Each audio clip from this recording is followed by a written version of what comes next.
എന്തെല്ലാം അഭിമുഖ പരിപാടിയിലേക്ക് എല്ലാവർക്കും സ്വാഗതം. വാണിമേലിലെ ആദ്യത്തെ ഡോക്ടർമാരിൽ ഒരാളായ ഡോക്ടർ കെ.പി. സൂപ്പിയാണ് ഇന്ന് നമ്മുടെ അതിഥി. ഒരുപാട് തിരക്കുകൾക്കിടയിൽ അതെല്ലാം മാറ്റിവെച്ചാണ് അദ്ദേഹം ഇന്ന് നമ്മളെ കൂടെ നിൽക്കുന്നത്. അതിനൊരുപാട് നന്ദിയുണ്ട്. നമുക്ക് അദ്ദേഹത്തോട് സംസാരിക്കാം. ഡോക്ടർ എല്ലാ ദിവസവും നല്ല തിരക്കുള്ള ഒരാളാണ്. നിൽക്കാതെ ഓടുന്ന ഒരാളാണ്. രോഗികൾ ഉണ്ടാവും. അത് കഴിഞ്ഞിട്ട് പിന്നെ പെയിൻ ആൻഡ് പാലിയേറ്റീവ് ഉണ്ടാവും. അപ്പം ഈ രണ്ടിന്റെ ഇടയിലുള്ള ഈ ഓട്ടങ്ങൾക്കിടയിൽ പേഴ്സണൽ ലൈഫ് ഇതുപോലുള്ള കാര്യങ്ങളും ഡോക്ടർ എങ്ങനെയാണ് ഈ സമയം മാനേജ് ചെയ്യുന്നത്? ആദ്യമായി എന്നെ ഈ ഈ പരിപാടിയിലേക്ക് ക്ഷണിച്ച ഇതിൻ്റെ മാന്യ അഡ്മിന്മാർക്ക് നന്ദി രേഖപ്പെടുത്തുകയാണ്. നിങ്ങളിൽ പെട്ട ഒരാളായ വാണിമേൽക്കാരനായ എന്നെ ഇതിൽ എനിക്കൊരു അവസരം തന്നതിൽ എനിക്ക് വലിയ സന്തോഷമുണ്ട്. റഷീദ് ചോദിച്ചൊരു ചോദ്യം കുറേയൊക്കെ തെറ്റാ. ഭയങ്കര തിരക്കുള്ള ആളെന്നല്ല, തിരക്ക് ഒരാൾ ക്രിയേറ്റ് ചെയ്തതാ. അപ്പൊ അതിൽ നിന്ന് എനിക്ക് സമയം എങ്ങനെ കണ്ടെത്തുന്ന വെച്ചാൽ കൃത്യനിഷ്ഠ പാലിക്കുക, സമയം പാലിക്കുക എന്നുള്ളത് ഒരു ബാലപാഠം ഞാൻ പണ്ട് പഠിച്ചിരുന്നു. അപ്പൊ ടൈം പാലിക്കാൻ വേണ്ടിയിട്ട് എനിക്ക് കുഞ്ഞുനാൾ കിട്ടിയൊരു ഒരു ഞാൻ കുറച്ച് ഇതായിട്ട് പറഞ്ഞ നിങ്ങൾക്ക് മനസ്സിലാവുമെന്ന് എനിക്കറിയില്ല. 7ാം ക്ലാസ് മറ്റോ പഠിക്കുമ്പം നമ്മള് വാര്യർ സാർ ഒരു ഇംഗ്ലീഷ് ലെസൺ എടുത്തിട്ടുണ്ടായിരുന്നു. A place for everything and everything in its place. അത് എനിക്ക് വീട്ടിൽ നിന്ന് ഉമ്മ പ്രാക്ടിക്കലാക്കി. Theory Warrier sir, practical training ഉമ്മ. ഒരു സാധനം എടുത്തെടുത്ത് വെക്കണം. അപ്പോൾ ഒരുക്കത്തിനും ഇതിനും വേണ്ടിയിട്ട് സമയം ലാപ്സാകുന്ന പരിപാടിയില്ല. നമുക്ക് എളുപ്പത്തിൽ എന്ത് ചെയ്യുക, വെച്ച സാധനം വെച്ചെടുത്തുണ്ടാവും, നമുക്കെടുത്ത് വേഗം പോകാം. അപ്പം അതിനു വേണ്ടി ടൈം ലാപ്സ് ആവില്ല. പിന്നെ ഒരു പ്രോഗ്രാം നിശ്ചയിച്ചാൽ ആ സമയത്തിലെത്താൻ വേണ്ടിയിട്ടുള്ള ഒരു മുന്നൊരുക്കങ്ങൾ നടത്തും. അതിന് വേണ്ടിയിട്ട് ആ സമയത്ത് തന്നെ മനസ്സിലുണ്ട്. ഇന്ന സമയത്ത് ഇപ്പോൾ റഷീദിനോട് 8:30 മണി ഞാൻ പറഞ്ഞതാണ്. അപ്പം എനിക്കിന്ന് ക്ലിനിക്ക് കഴിഞ്ഞ ശേഷം ഉള്ള കുറച്ച് എൻഗേജ്മെന്റ്സ് ഉണ്ട്. അതൊന്നും ഞാൻ മുടക്കിയിട്ടില്ല. പക്ഷെ മുടക്കാത്ത ഇവിടെ വന്ന ഉടനെ ഇരിക്കണത്. അപ്പൊ പറഞ്ഞു തന്ന കീപ്പ് ചെയ്യണം എന്നുള്ള ഒരു ഇന്റൻഷൻ മനസ്സിലുണ്ടെങ്കിൽ നമുക്ക് എല്ലാവർക്കും സാധിക്കും. സിമ്പിൾ ടെക്നിക്ക് മാത്രമേ ഉള്ളൂ. വലിയ അത്ഭുതമുള്ള കാര്യമൊന്നുമല്ല. അപ്പൊ ടൈം പാലിക്കുക, ടൈമിൽ എത്തുക എന്നുള്ള ആ തോന്നലും അതിനുള്ളൊരു പരിശ്രമം ഉണ്ടായി കഴിഞ്ഞാൽ വളരെ എളുപ്പം. കാരണം അതിൽ ഞാൻ ഒരു കാര്യം പറഞ്ഞു, പക്ഷേ ഇത് മറിച്ചാരും ചിന്തിക്കരുത്. വെച്ചാൽ നമ്മളിപ്പോൾ 5 നേരം കൃത്യമായി ജമാഅത്ത് നിസ്കരിക്കാൻ തീരുമാനിച്ചു അങ്ങനെ ചെയ്യുന്ന ഒരു വ്യക്തിയാണ് ഞാൻ. അപ്പോൾ യാതൊരു കുഴപ്പമില്ല. നമ്മൾ ടൈം പ്ലാൻഡ് ആണെങ്കിൽ വി ക്യാൻ ഡു ഇറ്റ്. അതാണ് എൻ്റെ ഒരു കൺസെപ്റ്റ്. അതിന് വേണ്ടിയിട്ട് അതൊരു ട്രെയിനിങ് കൂടിയായിട്ടാണ്, ടൈം മാനേജ്മെന്റ് ട്രെയിനിങ് കൂടി. അതുകൊണ്ടായിട്ടാണല്ലോ ടൈം ബൗണ്ടായിട്ട് നമസ്കാരം വെച്ചിട്ടുണ്ടാവുക. അപ്പൊ അത് ബാക്കിയുള്ള കാര്യങ്ങൾ ചെയ്യാൻ വളരെ എളുപ്പമായിട്ട് എനിക്ക് തോന്നിയത്. ബാക്കി ലൈഫിലെ കാര്യങ്ങൾ ചിലപ്പോൾ ചില സാക്രിഫൈസ് വേണ്ടി വരും. സപ്പോസ് സൺഡേ ഞാൻ ഫുള്ളായിട്ട് പാലിയേറ്റ് എൻഗേജ് ആണെങ്കിൽ ചിലപ്പോൾ കല്യാണങ്ങളൊക്കെ അല്പം സാക്രിഫൈസ് ചെയ്യേണ്ടി വരും. എന്നെ അറിയുന്ന പേഴ്സണലായിട്ട് അറിയുന്നവർക്ക് അതറിയാം. സൂപ്പിൽ നിന്ന് കിട്ടൂല, അവൻ പാലിയേറ്റീവിലായിരിക്കും. ആരും എന്നെ പരിഭവം പറയാറില്ല. അതാണ് എനിക്ക് പറയാനുള്ളത് ആ വിഷയത്തിൽ. വാണിമേലിലെ ആദ്യത്തെ ഡോക്ടർമാരിൽ ഒരാളാണ്.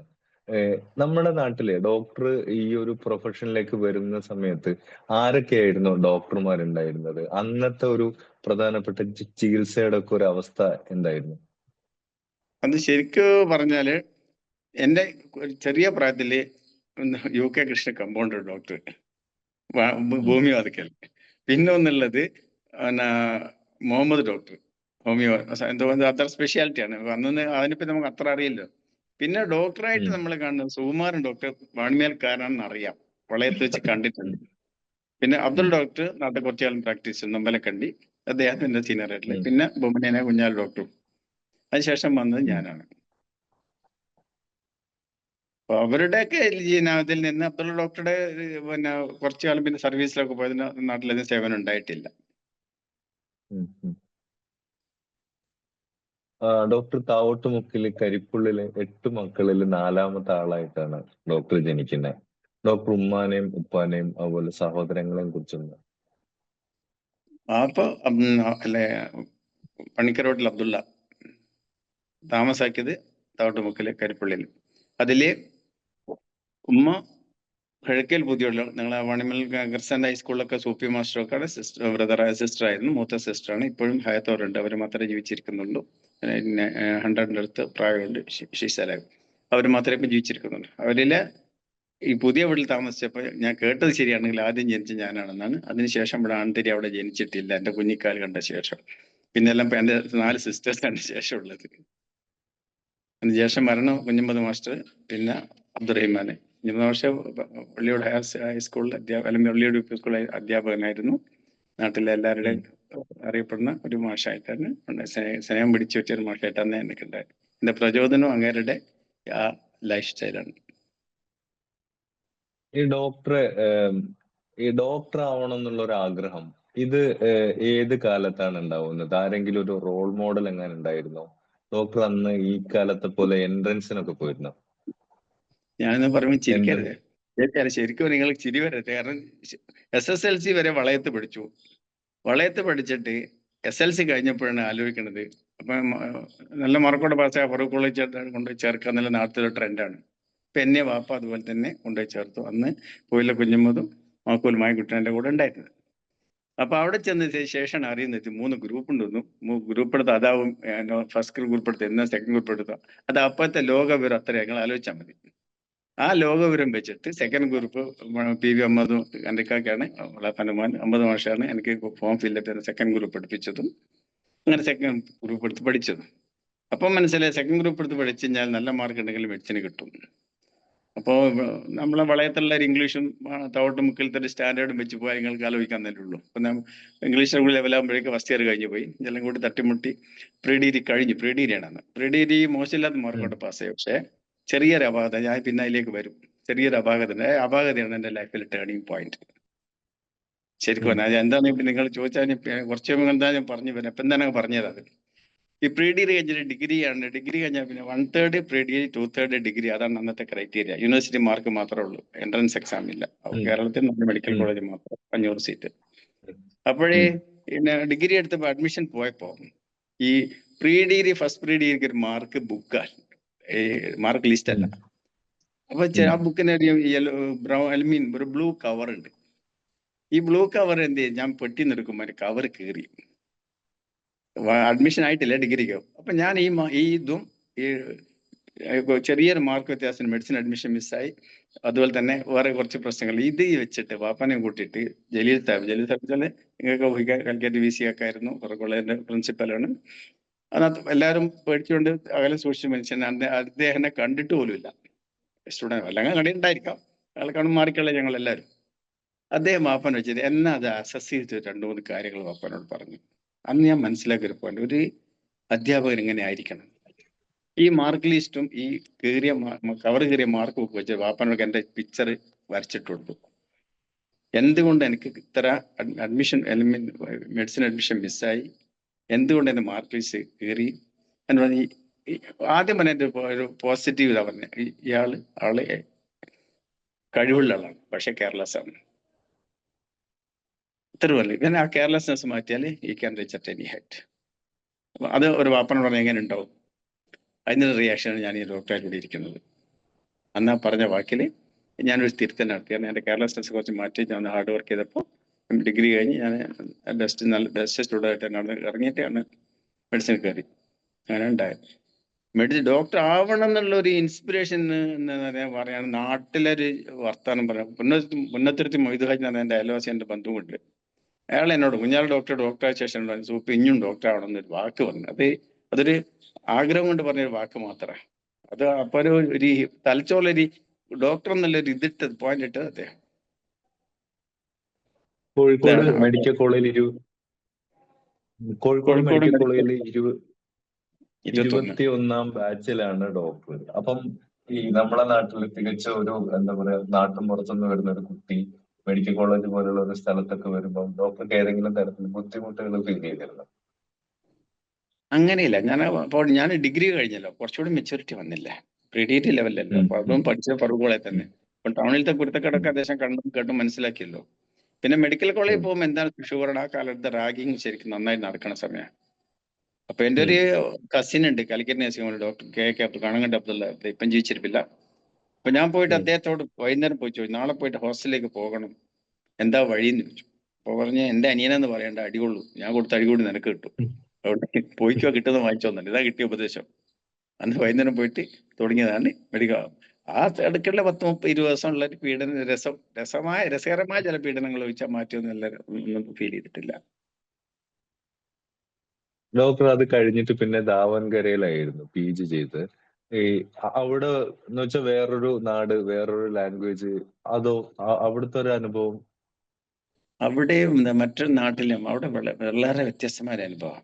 നമ്മൾ കുറച്ചൊക്കെ ഒരു അനുകമ്പ ഇതിലോട്ട് പെരുമാറുന്ന ഒരു കക്ഷിയാകുമ്പോഴേ ആ നാട്ടിലെ പട്ടിണി പാവങ്ങൾ, അല്ലെങ്കിൽ കൃഷിക്കാർ, പണിക്കാരെന്നൊക്കെ പറഞ്ഞാൽ വളരെ പാവങ്ങളാണ്. ഹള്ളിയിൽ നിന്നൊക്കെ വരുന്ന ആൾക്കാർ.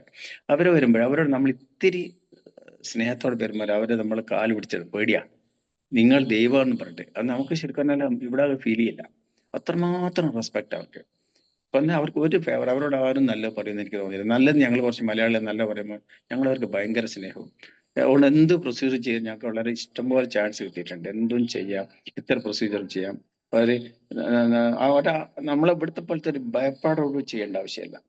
ആകെ നമ്മളെ ടീച്ചേഴ്സിന് നമ്മൾ പരീക്ഷയൊക്കെ നമ്മൾ ഭയപ്പാടുന്നല്ലാതെ പഠിക്കുന്ന കാര്യത്തിലും പേഷ്യന്റ് കാര്യത്തിൽ നമ്മൾ വളരെ ഹാപ്പി ആവും. അണ്ടർ ഗ്രാജുവേറ്റ് അല്ല, PG ഉണ്ടല്ലോ. അപ്പോഴേ നമ്മൾ നിലവിൽ ചെറിയൊരു വിവരം നമുക്കുണ്ട്. ഇവിടെ നിന്നുള്ള എക്സ്പോഷർ, പേഷ്യന്റ് എക്സ്പോഷർ ഉണ്ട്.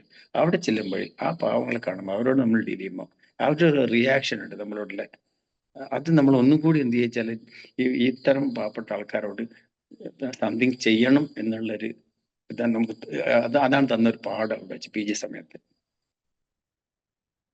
ഡോക്ടർ അത് കഴിഞ്ഞിട്ട് പിന്നെ ആദ്യമായിട്ട് പ്രാക്ടീസ് തുടങ്ങുന്നത് പയ്യോളി അങ്ങാടിയിലാണ്. ആദ്യ കാലത്തുള്ള എന്തെങ്കിലും രസകരമായിട്ടുള്ള അനുഭവങ്ങളൊക്കെ ഉണ്ടോ? രസമാണ്. കാരണം MBBS കഴിഞ്ഞ് പിന്നെ പയ്യോളി പോയിട്ട് കുറച്ചു കാലം വളരെ കുറച്ചു കാലം നിന്നിട്ടുള്ള. അപ്പൊ മകളുടെ ഡെലിവറി ആയിട്ട് ബന്ധപ്പെട്ട് നഴ്സിംഗ് ഹോം, നാദാപുരം നഴ്സിംഗ് ഹോമിൽ അവിടെ വെച്ചായിരുന്നു ഡെലിവറി. അപ്പൊ അടുത്തേക്ക് വരേണ്ടി വന്നു. ഡോക്ടർ അബ്ദുൽ അസീസ് ആയിരുന്നു അത് ഉം, നടത്തിയിരുന്നത്. അപ്പൊ നൈറ്റ് ഉം, അദ്ദേഹം പറഞ്ഞു എന്തായാലും വൈഫോട് അഡ്മിറ്റ് ഉണ്ടല്ലേ, നൈറ്റ് 6 ഇവിടെ നിന്ന് നിങ്ങൾക്ക് കൂട്ടിയിരിക്കുകയും ചെയ്യാം, പൈസയും കിട്ടും. അങ്ങനെ നൈറ്റ് 6 വൈഫിനെ കൂട്ടുമായിട്ട് അവിടെ നഴ്സിംഗ് ഹോമിലേക്ക്, പിന്നെ പയ്യോളി വിട്ട് നാദാപുരമായി. പക്ഷെ ആ ഉം, പയ്യോളിയുടെ ഞാൻ പ്രാക്ടീസ് തുടങ്ങിയത് എന്റെ അനുബന്ധം പറയാം. എന്റെ മകളെ ഞാൻ കല്യാണം കഴിച്ചു പയ്യോളിക്കാണ്. അവിടെ ഉം, ഉം, അവിടെ പ്രഗ്നന്റ് ആയിരുന്ന വന്നിരുന്ന മകള് പയ്യോളി തന്നെ ഇപ്പോഴുള്ള. ഇതൊരു ഉം. അനുബന്ധം മാത്രം.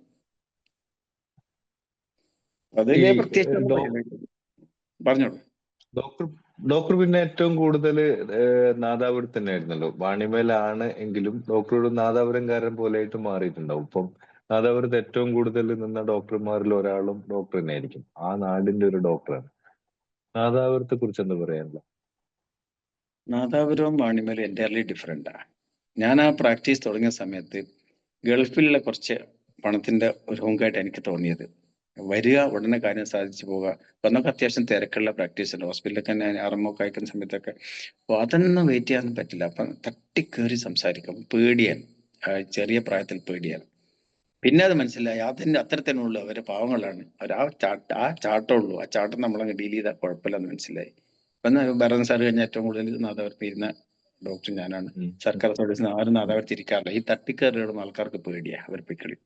ഞാൻ പിന്നെ അത് ഉം, അതിജീവിച്ച് ഉം, അവിടെ ജീവിച്ചുകൊണ്ട് എനിക്ക് മനസ്സിലായി നാദാപുരക്കാർ ബേസിക്കലി ഗുഡ് ക്വാളിറ്റി ഉള്ള ആൾക്കാരാണ്. ആദ്യത്തെ പേടി മാത്രമേ ഉള്ളൂ. ഉം, ഉം, ഉം. ഡോക്ടറുടെ ജീവിതത്തിലെ ഇൻഫ്ലുവൻസ് ചെയ്ത ആഹ്, ഒരുപാട് ഗുരുക്കന്മാരുണ്ടാവും സ്വാഭാവികമായിട്ടും. നേരത്തെ ഫറൂഖ് കോളേജ് പ്രിൻസിപ്പലിനെ കുറിച്ചിട്ട് പറഞ്ഞതുപോലെ അങ്ങനെയുള്ള നിർബന്ധമായിട്ടും ഓർമ്മയിൽ നിൽക്കുന്ന ആരെങ്കിലും കുറിച്ച്? വളരെ നല്ലൊരു ചോദ്യമാണ് റഷീദ് ചോദിച്ചത്. കാരണം വെച്ചാൽ ഞാൻ പറഞ്ഞില്ലെങ്കിൽ കുറ്റക്കാരണം. ഞാന് മൂസ വാണിമലില്ലേ, വാണിമൽ സ്കൂൾ അധ്യാപകനായിരുന്ന എൻ്റെ അധ്യാപകൻ കൂടിയാണ്. അദ്ദേഹത്തിന് എന്നെ ഒരു വിദ്യാർത്ഥികൾക്ക് എന്നെ ഇഷ്ടമായിരുന്നു അദ്ദേഹത്തെ. ഞാൻ പഠിച്ച് പാസ്സാകുന്നു. അപ്പോൾ അയാള് എന്നെ അഭിനന്ദിച്ചുകൊണ്ട് എന്നോട് പറഞ്ഞൊരു വാക്കുണ്ട്. അത് അവിടെയാണ് മെഡിക്കൽ പ്രൊഫഷൻ എന്താണെന്ന് അയാളുടെ ഭാഷയിൽ എനിക്ക് പറഞ്ഞത്. മെഡിക്കൽ സാധാരണ നമ്മളൊരു കസ്റ്റമർ വരുമ്പോൾ, മറ്റുള്ള കസ്റ്റമർ വരുമ്പോൾ, ഒരു ആവശ്യക്കാരൻ വരുന്ന ഒരു ആവശ്യക്കാരനായിട്ട് ഇവിടെ വരും നമ്മൾ. അവർ ഫോഴ്സ്ഡ്, എൻ്റെ അടുത്ത് വരാനുള്ള ഫോഴ്സ്ഡ് ആണ്. ഒരു പെയിനോ പ്രശ്നമായിട്ട് വരുന്നത്. ഉം, രണ്ടും ഡിഫറെന്റ് ആണ്. അപ്പൊ നിന്റെ സമീപനം നീ ആദ്യം മാറ്റണം. നീ എന്ത് വെച്ചാൽ അവരോട് ഞാൻ ഈ നോക്കിക്കഴിഞ്ഞാൽ ഗേഹത്തിലും പരത്തിലും സവണയോർമ്മ നിങ്ങൾക്ക് അറിയാലോ, ഈ ലോകത്തും പരലോകത്തും ഉം, പ്രതിഫലം കിട്ടുന്ന ഒരു ജോലിയാണ് നീ ഉം, ചെയ്യുന്നത്. അല്ലെങ്കിൽ ചെയ്യുക. അതിൽ നിനക്ക് എന്തെങ്കിലും റിട്ടേൺ കിട്ടിയാൽ നിനക്ക് സ്വീകരിക്കാം. പക്ഷെ എന്നാൽ നിനക്ക് ഉം, അള്ളാഹുവിന്റെ പ്രതിഫലം അവിടെ ബാക്കിയുണ്ടാവും. ഞാൻ കുറിച്ചിട്ട വാചകത് അതാണ് ഞാൻ എൻ്റെ ജീവിതത്തിൽ ഉം, ഇന്നുവരെ പ്രാക്ടീസ് ചെയ്യുന്നത്. ഉം, കിട്ടിയ ഉപജീവനം എല്ലാവർക്കും വേണം, എനിക്കും വേണം. പക്ഷെ അതിന് മുന്നേ ഒരു നിയത്തുണ്ട്. ഇത് ഒരു നീതി ആവശ്യക്കാരൻ, എന്റെ കഴിവിൽ ഒതുങ്ങും എന്നൊക്കെ തോന്നുന്ന ഒരു ആവശ്യക്കാരൻ വരുമ്പോൾ ഞാൻ അവരെ മുതിരിക്കാൻ പാടില്ല എന്നുള്ള ഒരു പാഠം എനിക്ക് ഉം, തന്നതും ഉം, ഇങ്ങനെ പ്രവർത്തിക്കാനുള്ള ഒരു ആദ്യത്തെ ഒരു ഇൻസ്പിറേഷൻ അദ്ദേഹമായിരുന്നു. ഉം. പിന്നെ ഫറൂഖ് കോളേജ് പ്രിൻസിപ്പൽ ഒക്കെ ആയിരിക്കും അല്ലെ? അങ്ങനെ ഫറൂഖ് ഇൻഫ്ലുവൻസ് പ്രിൻസിപ്പൽ ഇല്ല, ഫറൂഖ് പ്രിൻസിപ്പൽ അങ്ങനെയൊന്നും എന്നെ പേഴ്സണലായിട്ട് കണ്ടിട്ടൊന്നുമില്ല. പക്ഷെ അദ്ദേഹത്തിനെ ശരിക്കും കണ്ടത് MET ആയിട്ട് ബന്ധപ്പെട്ട് പ്രവർത്തിക്കുമ്പോൾ ഞാൻ അദ്ദേഹം വളരെ ക്ലോസ് ആയിട്ട് പ്രവർത്തിക്കും. അദ്ദേഹത്തിന്റെ ഒരുപാട് ഉപദേശത്തിന്റെ വീട്ടിലൊക്കെ പല പ്രാവശ്യം പോയി ചേർന്ന്, അത് വേറെ വിഷയമാണ്. ആസ് എ ടീച്ചർ എന്നുള്ളത് അദ്ദേഹം എന്നെ ടീച്ച് ചെയ്തിട്ടില്ല. പക്ഷെ എന്നെ വല്ലാണ്ട് അസസ് ചെയ്തിരുന്ന് എനിക്കറിയാം. ഈ ഏറ്റവും അടുത്ത ബന്ധം സൂക്ഷിക്കുന്ന രണ്ടാളുകൾ, സ്കൂൾ കാലത്തെ മുതലുള്ള രണ്ട് സുഹൃത്തുക്കളെ കുറിച്ച് നമ്മളിന്ന് സംസാരിക്കുമ്പോൾ ഡോക്ടർ പറഞ്ഞു. ഒന്ന് മറ്റേ മുൻ കൃഷി ഡയറക്ടർ VM മുഹമ്മദ്, പിന്നെ സ്കൂളിൽ ഒരുമിച്ച് പഠിച്ച കൊയിലോത്ത് പീടിക ശ്രീധരൻ. ഇവർ തമ്മിലുള്ള ഇവരായിട്ടുള്ള ഒരു ബന്ധം, ഇത്രയും കാലങ്ങളായിട്ട് കൊണ്ട് നടക്കുന്ന ഒരു ബന്ധം, അതിനെ കുറിച്ച് പറയോ? അതിനി ഞാൻ എത്ര കാലം ഉണ്ടോ അത്രയും കാലം ബന്ധം ഉണ്ടാവും. കാരണം ശ്രീധരൻ എന്ന് പറയുമ്പോൾ രണ്ടും ഡിഫറെന്റാ. ശ്രീധരൻ നമ്മൾ കുട്ടിക്കാലത്തുള്ള സ്കൂൾ പഠിക്കുമ്പോഴുള്ള ഒരു ബന്ധമുണ്ട്, ഒരു ഫ്രണ്ട്സ് ഉണ്ടാവില്ലേ, കട്ട ചങ്ങാതിമാര്, അതിൽപ്പെട്ട ചങ്ങാതി ശ്രീധരൻ. ശ്രീധരന് ഒരു ഭേദപ്പെട്ട കുടുംബത്തിലാണ്. അവന് പഠിക്കാൻ അത്ര മിടുക്കനല്ല. പക്ഷെ എന്നെ രാവിലെ ഞാൻ വരുമ്പോൾ കാത്തിരിക്കുന്ന ഒരു കൂട്ടുകാരനാണ്. വൈകുന്നേരം പിരിയുമ്പോൾ വൈകുന്നേരം ആവണ്ടായിരുന്നു ശ്രീധരൻ പ്രാർത്ഥിക്കും, ഞാനും പ്രാർത്ഥിക്കും. അങ്ങനത്തെ ഒരു ആത്മബന്ധം, ആ ബന്ധം ഇപ്പോഴും എല്ലാ വിശേഷ സമയങ്ങളിലും എൻ്റെ പ്രയാസങ്ങളും സന്തോഷങ്ങളും ഒക്കെ ഞങ്ങൾ എന്ത് ചെയ്യാം, അവൻ്റെ വീട്ടുകാരെല്ലാവരും എനിക്കറിയാം. അവരെ എല്ലാ പ്രശ്നത്തിലും ഞാൻ പോയി അങ്ങോട്ട് പങ്കെടുക്കുകയും ചെയ്യും. അവർക്ക് എല്ലാവർക്കും എന്നെ അറിയാം. അവരെ പല ജീവിച്ചിരിപ്പിൽ കുറെ പേരൊക്കെ മരിച്ചുപോയി, അമ്മച്ചനൊക്കെ മരിച്ചുപോയി. അപ്പോൾ എൻ്റെ മക്കള് ഈവൻ അവൻ്റെ കല്യാണ നിശ്ചയത്തിന് ആകെ ഈ ജോത്സ്യൻ തൂമൻ എന്നെ വിളിച്ചുകൊണ്ടുപോയി. എനിക്ക് അതിൽ അറിയാത്ത വിഷയമാണ്. ഞാൻ ആവശ്യമില്ലാതുണ്ടാകുമ്പോൾ നീ ഉണ്ടാവണം. എൻ്റെ നിക്കാഹിന് എൻ്റെ വണ്ടിയിൽ 4 ആൾ കയറിയ ഒന്ന് ശ്രീധരനാണ്. കാരണം ദാറ്റ് ഇസ് ദ റിലേഷൻഷിപ്പ്. അപ്പൊ അത് ഇപ്പൊ ഞാൻ സൂക്ഷിക്കണം. കുട്ടികളെ അങ്ങനത്തെ വിഷയം. ഒരു മകൻ മരിച്ചു, മകൾ മാത്രമേ ഉള്ളൂ. ആ മക്കളോടും എല്ലാ അച്ഛൻ്റെ സ്ഥാനത്ത് തന്നെ മക്കൾ എന്നെ കാണുന്നതും ആ ബന്ധിപ്പം സൂക്ഷിക്കുന്നുണ്ട്. മുഹമ്മദ് വേറൊരു കാറ്റഗറിയാണ്. മുഹമ്മദ് തന്നെ വാണിമലൊക്കെ അല്ലേ അറിയാം. വാണിമല ഞങ്ങൾ രണ്ടാൾ കോളേജിൽ പഠിക്കുന്ന ആൾക്കാരാണ്. ഈ കോളേജിലൊക്കെ പഠിക്കുമ്പോൾ നമ്മൾ ആദ്യത്തെ കളിക്കൂട്ടുകാരിൽ മെല്ലെ മെല്ലെ പിൻവാവും, നമ്മൾ ഒറ്റപ്പെടും. അപ്പം നമുക്ക് ഷെയർ ചെയ്യാനും പങ്കുവെക്കാനും നമുക്ക് നമ്മളതായ എന്തെങ്കിലുമൊക്കെ വിശ്വസിച്ച് പറയാൻ പറ്റിയ കൂട്ടുകാർ, ആ കൂട്ടുകാരിൽപ്പെട്ട മുഹമ്മദ്. അവൻ തിരുവനന്തപുരത്ത് അഗ്രികൾച്ചറിന് പോയപ്പോഴും പിന്നെ ജോലി ചെയ്ത് പ്രവേശിച്ചപ്പോഴും ഞങ്ങൾ ഇപ്പോഴും ഇപ്പൊ നാദാപുരത്ത് തന്നെ എൻ്റെ അടുത്ത് ഞങ്ങൾ ഒരുമിച്ച് തന്നെ താമസവും കളിയൊക്കെ ഒരുമിച്ച് തന്നെയായിരുന്നു. ഞാനിപ്പം കളി നിർത്തിയവൻ ഇപ്പം കളിക്കുന്നുണ്ട്. ഇപ്പൊ എല്ലാ ദിവസവും കാണാൻ സംസാരിക്കാൻ ഞങ്ങൾ അങ്ങോട്ടും ഇങ്ങോട്ടും കാര്യങ്ങളിൽ ഫീലിങ്സ് ഒക്കെ എന്തെങ്കിലും പ്രയത്നങ്ങളൊക്കെ ഷെയർ ചെയ്യുന്ന ഒരു കാഴ്ച ഫ്രണ്ട്ഷിപ്പ്. അതാണ് രണ്ടും ഡിഫറെന്റ്. ഡോക്ടർ ഈ ഒരു ചികിത്സക്ക് പുറത്ത് ചെയ്ത പ്രധാനപ്പെട്ട മറ്റൊരു സർവീസ് എന്ന് പറയുന്നത് കാലിക്കറ്റ് യൂണിവേഴ്സിറ്റിയുടെ ബോർഡ് ഓഫ് സ്റ്റഡീസ് മെമ്പർ ആയിരുന്നു. സാധാരണ നമ്മുടെ നാട്ടിലുള്ള ഡോക്ടർമാർക്കൊന്നും അങ്ങനെ ചെന്നെത്താൻ പറ്റാത്ത ഒരു മേഖലയാണ്.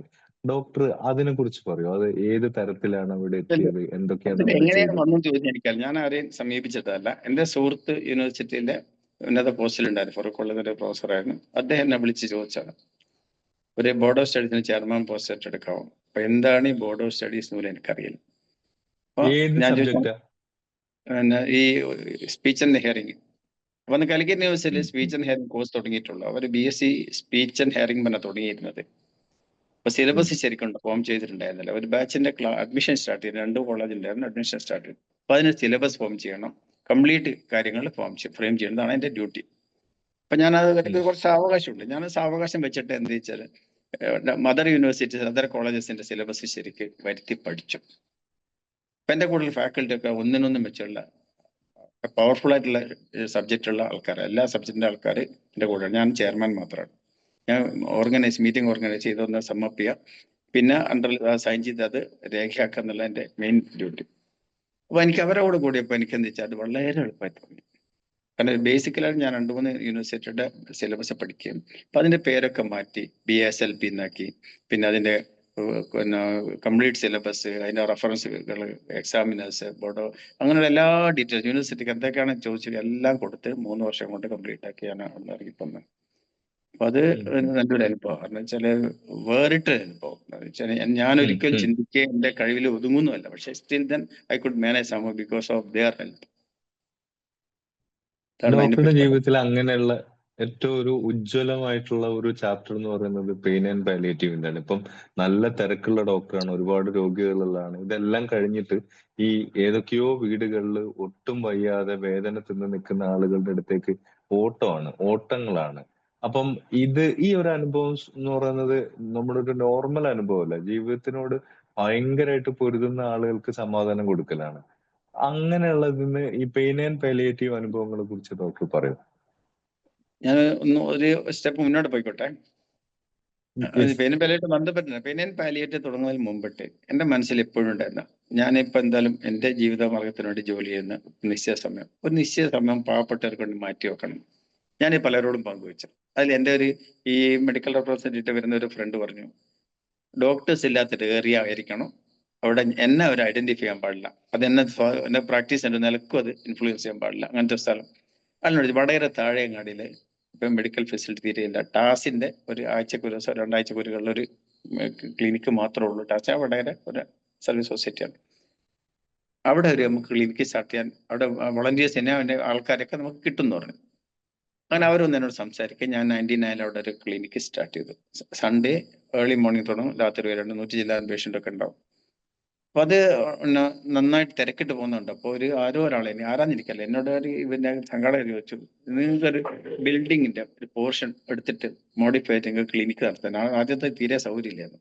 ചെയ്തു തരാൻ ഒരു കുടുംബം ആഗ്രഹിക്കുന്നത് 5 ലക്ഷം രൂപ ചെലവ് വരും, അവര് വഹിക്കും കംപ്ലീറ്റ്. ഞാൻ അതൊരു ഉത്തരവാദിത്തമാണ്. സ്റ്റിൽ തന്നെ അവർക്ക് അങ്ങനെ ആഗ്രഹമുണ്ട്, ചെയ്തോട്ടാണ്.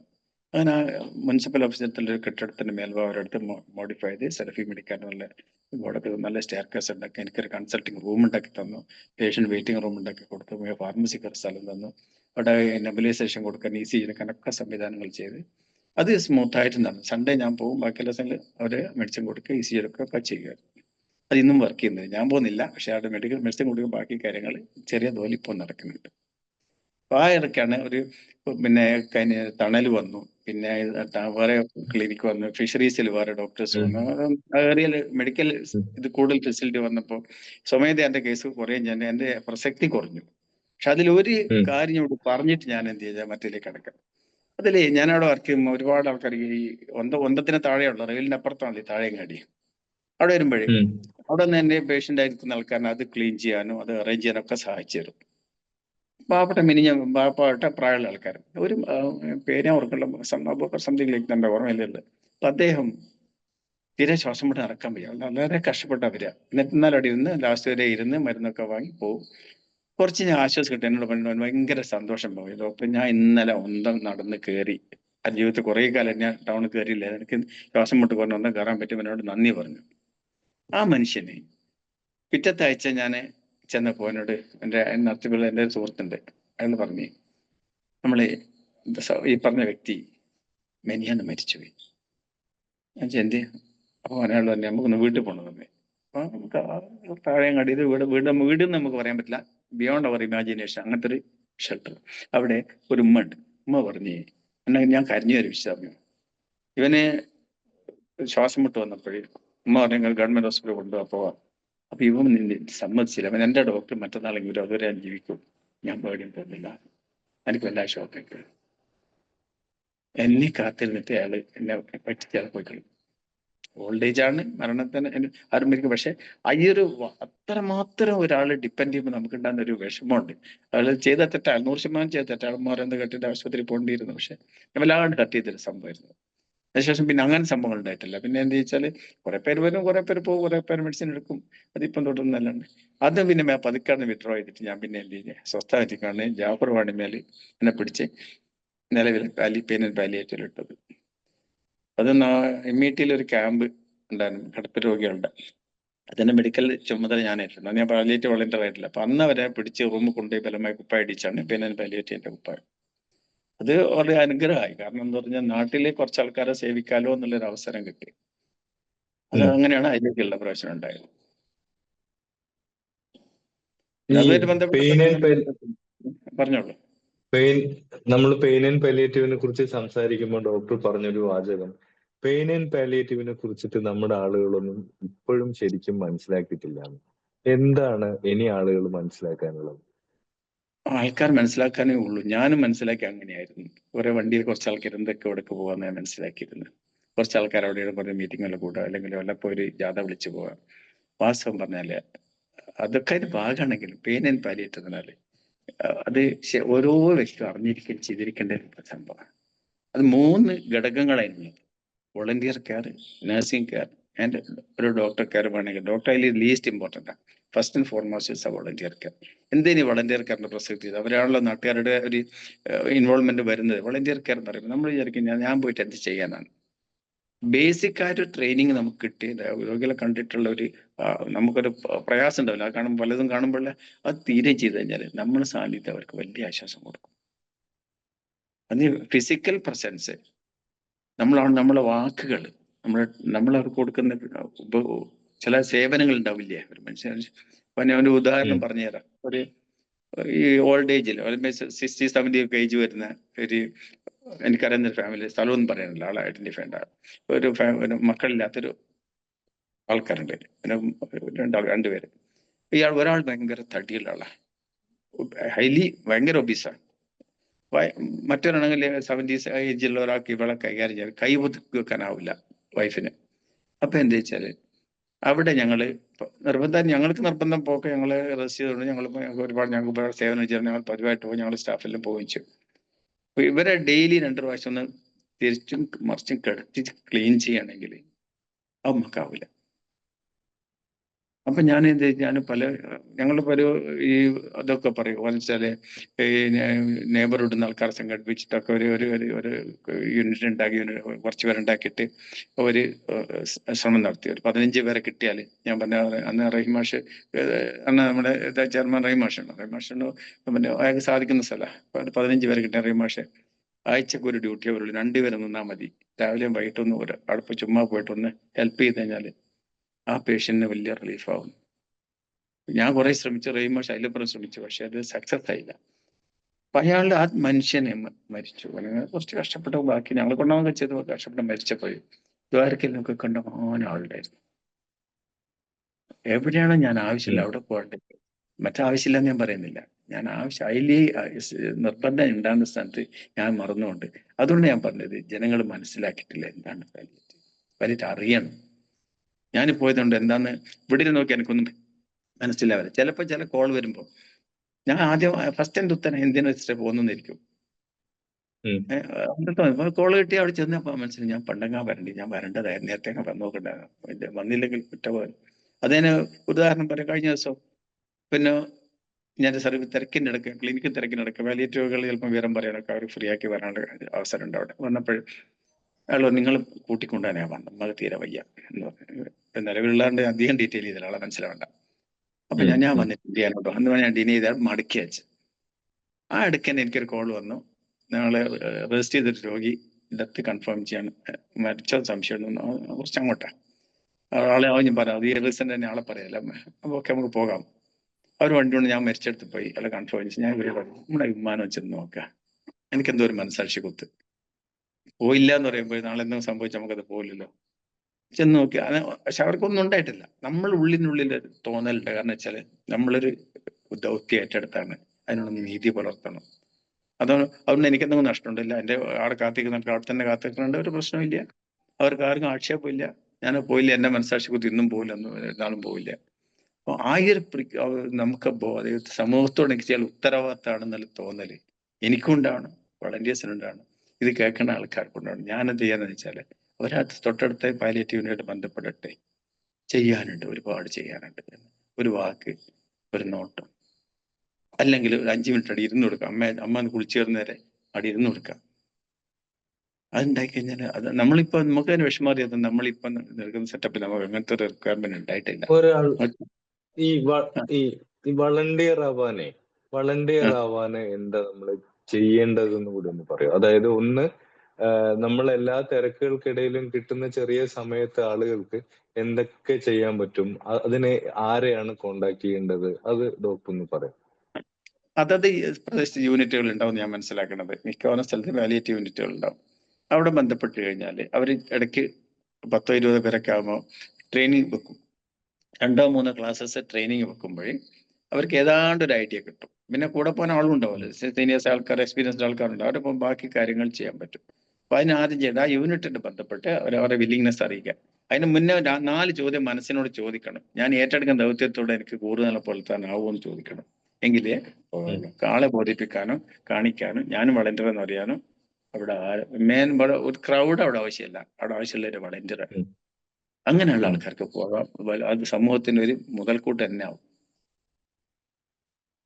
അതുകൊണ്ട് അങ്ങനെ ഡോക്ടർ ഇത് താല്പര്യം പറഞ്ഞോളൂ. ഉം, നമ്മുടെ നാട്ടിൽ പറഞ്ഞോളൂ. നിന്ന് കൂടുതൽ ആളുകൾ പോട്ടെ എന്ന് ആഗ്രഹിക്കാം, ഇതേപോലെ വളണ്ടിയർ ആവട്ടെ. ഈ ഡോക്ടർ ഇത് മാത്രമല്ല, മറ്റിപ്പം കുട്ടികളുടെ പഠിത്തം അതുപോലൊക്കെയുള്ള പലതരം കാര്യങ്ങളെ ഒരു എന്താ പറയാ നല്ല കാര്യങ്ങൾ മറ്റു കാര്യങ്ങൾ സമയം കിട്ടുമ്പോഴൊക്കെ ചെയ്യുന്നതാണ്. അപ്പം നമ്മുടെ നാട്ടിൽ എന്തെങ്കിലും ചെയ്യണം എന്നൊക്കെ ആഗ്രഹിക്കുന്ന, അതിനുള്ള കഴിവുള്ള, അതിനുള്ള സാമ്പത്തിക ശേഷിയൊക്കെ ഉള്ള ആളുകളൊക്കെ ഉണ്ട്. അപ്പൊ അവരോട് അവർക്ക് ചെയ്യാനാവുന്ന കാര്യങ്ങളെ അതിനെക്കുറിച്ച് എന്തെങ്കിലും ഒരു ഉപദേശമോ അല്ലെങ്കിൽ ഒരു അഭിപ്രായമോ എന്തെങ്കിലും ഉണ്ടോ ഡോക്ടർക്ക്? മെറിറ്റ് ഉണ്ടായിട്ട്, കഴിവുണ്ടായിട്ട്, അല്ലെങ്കിൽ സാഹചര്യം ഇല്ലാത്തതുകൊണ്ട്. ഇപ്പൊ കഴിഞ്ഞ ദിവസം ഞാൻ ഉദാഹരണം പറയാം. നിങ്ങൾ മറ്റൊരു നിലയ്ക്ക് മനസ്സിലെടുക്കരുത്. വാണിയക്കാർ ഗ്രൂപ്പിൽ ചർച്ച ഉണ്ടായി.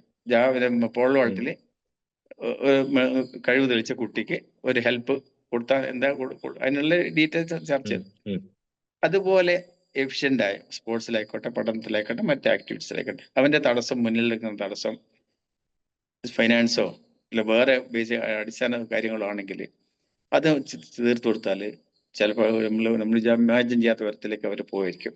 അപ്പൊ അതിനെന്താ വേണ്ട, ഒരു ഉം, വ്യക്തിക്ക് ചിലപ്പോൾ ചെയ്യാൻ കഴിയില്ല. അതിന് ഒരുപാട് പ്രയാസങ്ങളുണ്ട്. അപ്പൊ ഒരു കൂട്ടായ്മ ഉണ്ടാകുമ്പോഴേ, ആ കൂട്ടായ്മയിൽ അതിനനുസരിച്ച് റിസോഴ്സ് ഉണ്ടെങ്കിൽ അത് കറക്റ്റായിട്ട്, എന്താ പറയുക, ഞാൻ എൻ്റെ ഭാഷ പിന്നെ പഠിച്ചാൽ പഠിച്ചുകൊണ്ട് മാനേജ് ചെയ്യുന്ന ഒരു ഫൈനാൻസുള്ള വിഷയമല്ലേ, അത് ഉണ്ടെങ്കിൽ അറിയിക്കുന്ന ആൾക്കാരെ കണ്ടെത്തുന്ന ടീമുണ്ടെങ്കിൽ ഒരുപാട് പ്രയാസങ്ങൾ തീരും. ഞാൻ ചെറിയൊരു ഉദാഹരണം പറഞ്ഞാൽ അധികം പറ്റ സമയം പോകുന്നതിന് ക്ഷമിക്കണേ. മനസ്സിലായി. ഞാനൊരു ഞങ്ങളുടെ ഞാനുള്ള പദങ്ങൾ ഡിലീറ്റ് ചെയ്യണേ. ഞാനില്ല. ഞങ്ങളൊരു ഇതില് ഒരു കനിവ് എന്ന് പറഞ്ഞ സംഭവം ഉണ്ടാക്കി. കാരണം ചില കുറെ എൻട്രൻസ് ഒക്കെ ആരംഭിച്ച കാലത്ത് പിന്നെ വാപ്പ മരിച്ച ഒരു കുട്ടി എന്റെ ശ്രദ്ധയിൽ വന്നു. നന്നായിട്ട് പഠിക്കും, പെൺകുട്ടിയാണ്. ഉം, അപ്പോൾ അത് എൻട്രൻസ് ഫസ്റ്റ് ചാൻസ് എഴുതിയപ്പോൾ ആ കുട്ടി നല്ല മെറിറ്റോടെ പാസ്സായി. അപ്പൊ അതേ എന്റെ മനസ്സിൽ കണ്ടുകൊണ്ടാണ് ഞങ്ങൾ ഇതുണ്ടാക്കിയത്. ഇപ്പൊ എഞ്ചിനീയറിംഗ് ആ കുട്ടിയുടെ താല്പര്യം. ഞാൻ ആദ്യം പറഞ്ഞ ആളെ മനസ്സിലായപ്പോ ഒരു കോളേജിൽ പ്രൊഫസറായിട്ട് വർക്ക് ചെയ്യുന്നുണ്ട്. വെച്ചാല് അത് പക്ഷേ ലോക്കൽ കടീനോ എല്ലാം ഞാൻ തന്നെയായിരുന്നു. കാരണം PTA മീറ്റിംഗ് വരെ പാരന്റ് ആയിട്ട് ഞാൻ ഞാൻ വന്നിട്ടുണ്ട്. കാരണം വെച്ചാൽ മറ്റൊരാളെ നാട്ടിലില്ല, ഉള്ള ബന്ധുക്കളൊക്കെ ഗൾഫിലൊക്കെ ആയതുകൊണ്ട് പക്ഷെ അൽഹംദുലില്ലാ നല്ലൊരു നിലക്ക് ആ കുട്ടി എത്തി. ആ കുട്ടി മാത്രമല്ല, ഞാൻ ഈ സന്ദേശമായിട്ട് പറഞ്ഞപ്പോ നല്ല നമ്മളെ ആളുടെ പേരെന്നെ പറയാം, ഹൈടെക് ആയിഷ, നല്ലൊരു റിലേഷൻഷിപ്പ് അന്ന് ഉണ്ടായിരുന്നു. അപ്പൊ എന്നോട് സൂപ്പി, ഞാൻ ഒരു കേസ് ഞാൻ എടുക്കാം, ഫുൾ ചെലവ് ഞാൻ വഹിക്കാം, പക്ഷെ എനിക്ക് ഇടക്കിടക്ക് കൊടുക്കാൻ വാങ്ങാനാവില്ല, എല്ലാം നീ വഹിച്ചോളാം, എന്നോടൊക്കെ വാങ്ങിച്ചോളാം. ഒരു കുട്ടിയെ അവർ ഫുള്ളായിട്ട് സ്പോൺസർ ചെയ്തു. ആ കുട്ടി ഇന്ന് കൊല്ലം ഡിസ്ട്രിക്റ്റില് മെഡിസിൻ അല്ല, ഹെൽത്ത് സെക്ടറിൽ വർക്ക് ചെയ്യുന്നുണ്ട്. PSC ചെയ്തിട്ട് ഹെൽത്ത് സെക്ടർ വർക്ക് ചെയ്യുന്നുണ്ട്, മാരീഡ് ആയിട്ട്.